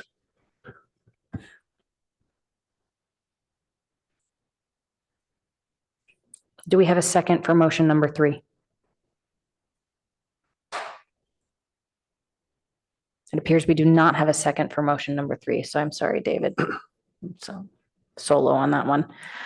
I'd like to allow David to speak to his third motion and his dissent to the first two. I think I've made my point clear. Yeah. I think that I've stated that I think that the project that has been designed is an excellent project. I don't think it should be at this location.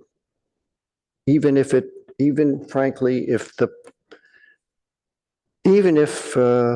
and all other board members seem to disagree with me here, but I think that even if this project were moved another 20 feet one way or was the other side of the entry to the shopping center, it would make a much more sensible division, that it is right in the middle and is therefore physically an obstruction for overall design. You could have the north whole section of this parking lot, one element, and the south could be something else. But the roadway into the shopping center is compromised by the fact that this property is designed in a very specific way with a very strong presentation, and therefore divides the property in two pieces. And I'm really sort of shocked that you folks don't understand that.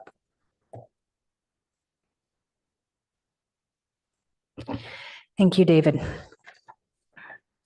I think if I might just speak a couple words, I do think that we understand. And I think that part of the contention here is not a disagreement with you fundamentally, philosophically.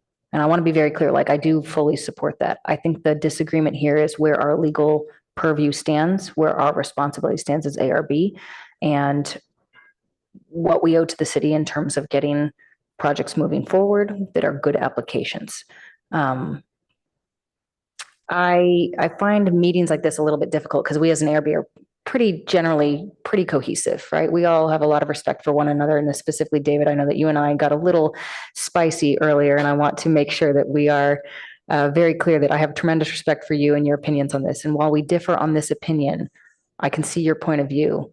I just simply don't agree with how we can go about doing it on this event, but. So that's your opinion. Okay. Right, exactly. I accept that as your opinion. Right. And I appreciate your input, and I appreciate you standing up and speaking if to you your could point. all speak to it, I think I was pretty clear about what I was just saying. I appreciate that.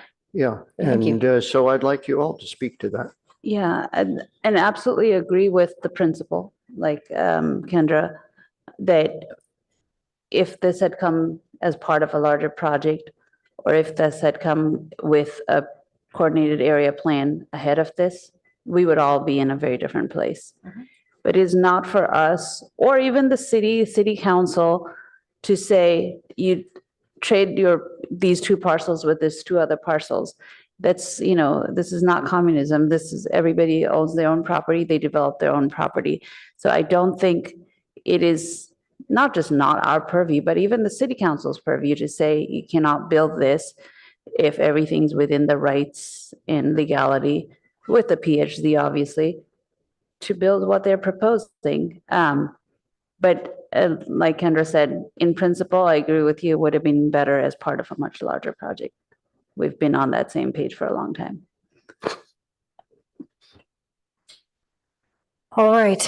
With that, I believe we are done. No. I asked if everybody. Oh, you wanted everyone to it. speak. Yeah. Okay. Would everyone else like to speak? I'm just going to say ditto to board member Adcock, and I'm done speaking. Thank you.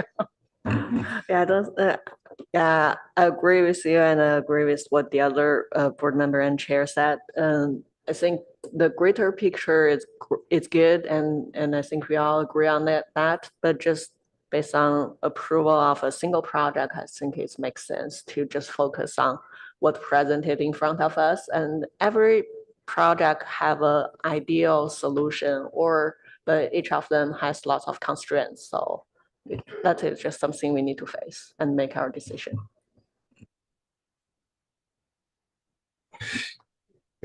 Well, I agree with what everybody's saying. I think we're missing the point that This is a rezoning of a property. The city does have power through zoning to regulate things. So it's not just forcing private property owners to do something, they're granting a rezoning in order for this to happen. That's fair and reasonable. In the case of a PC zoning, as the staff said, it has to provide a public benefit. Board Member Hirsch is not off the rails pushing for this stuff, and we should be more respectful of that. I don't think we're suitably understanding what he's saying, honestly. It's not just forcing two private parties to do something. It's city council zoning, planning our city. And for them to say this all should be housing, we all agree with. How it gets there is the more knotty problem, obviously. But what Board Member Hirsch is saying is correct. It's just the process that's not working. The city has the power to zone property, has the power to do planning. We're failing in that in so many regards, in so many ways. That's why we have a housing crisis.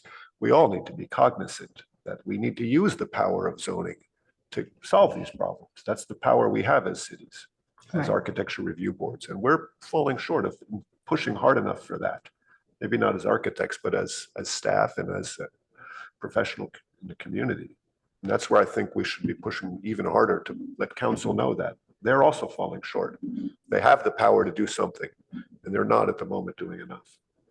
I think my final comment would be that if this had been thought of or presented by city council 3 years ago, we would be in a different situation.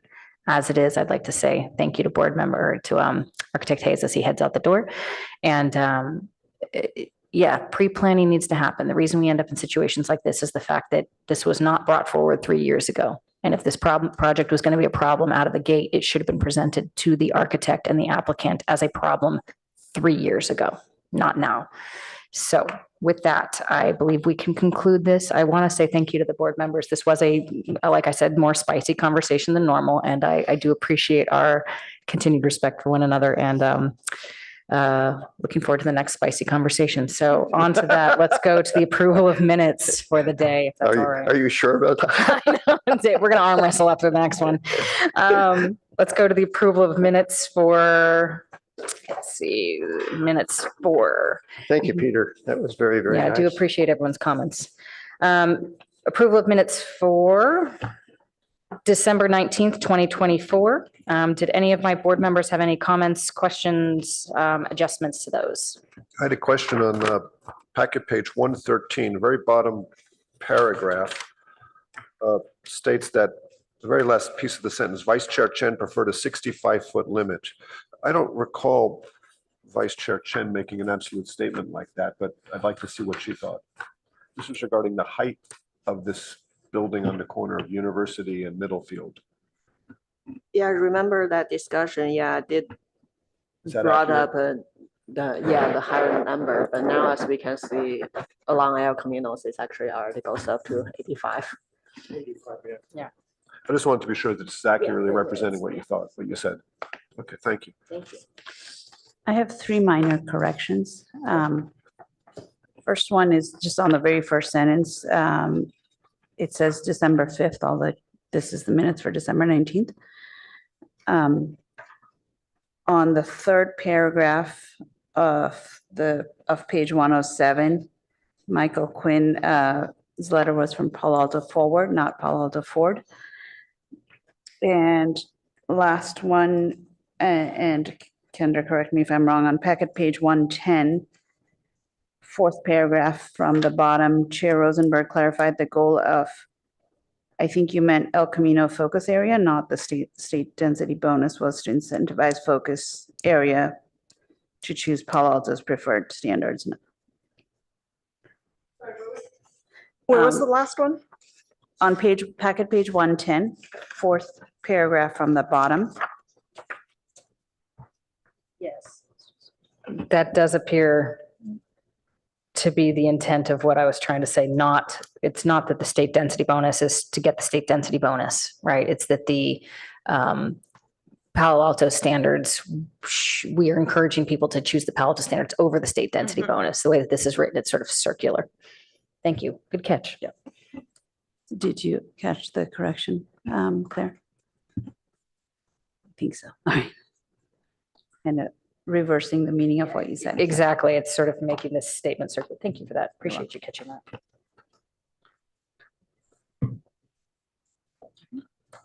That's all. Thank you. Want to make a motion now? Now that your microphone's on. Motion to approve with the minor corrections. Second, We get a call to vote? Board Member Adcock, Yes. Board Member Bolte, yes. Board Member Hirsch, Yes. Vice Chair Chen. Yes. Chair Rosenberg. Yes. Motion carries 5-0. Thanks very much. We now have time for board member questions, comments, and announcements.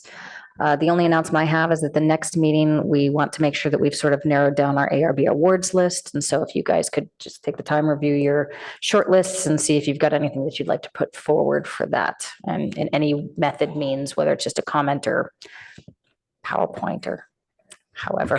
Can I check, is the new Mercedes-Benz showroom on the list of applications of possible buildings? I believe so. Did you have? Yes, that was on my list and I intend to go photograph it this week. And I will be missing the next meeting, but the few projects on my list, if I will send photographs to Stephen with my I recommendations. was in the area the other day. It's quite a striking building. It is, it was a few weeks ago when I drove by, there was a lot of like fencing and cones up front.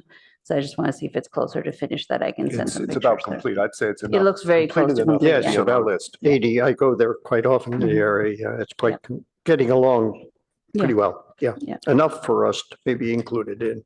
I Yeah. think so, yes. Great. Okay, thanks very much. And with that, we are adjourned. Thank you.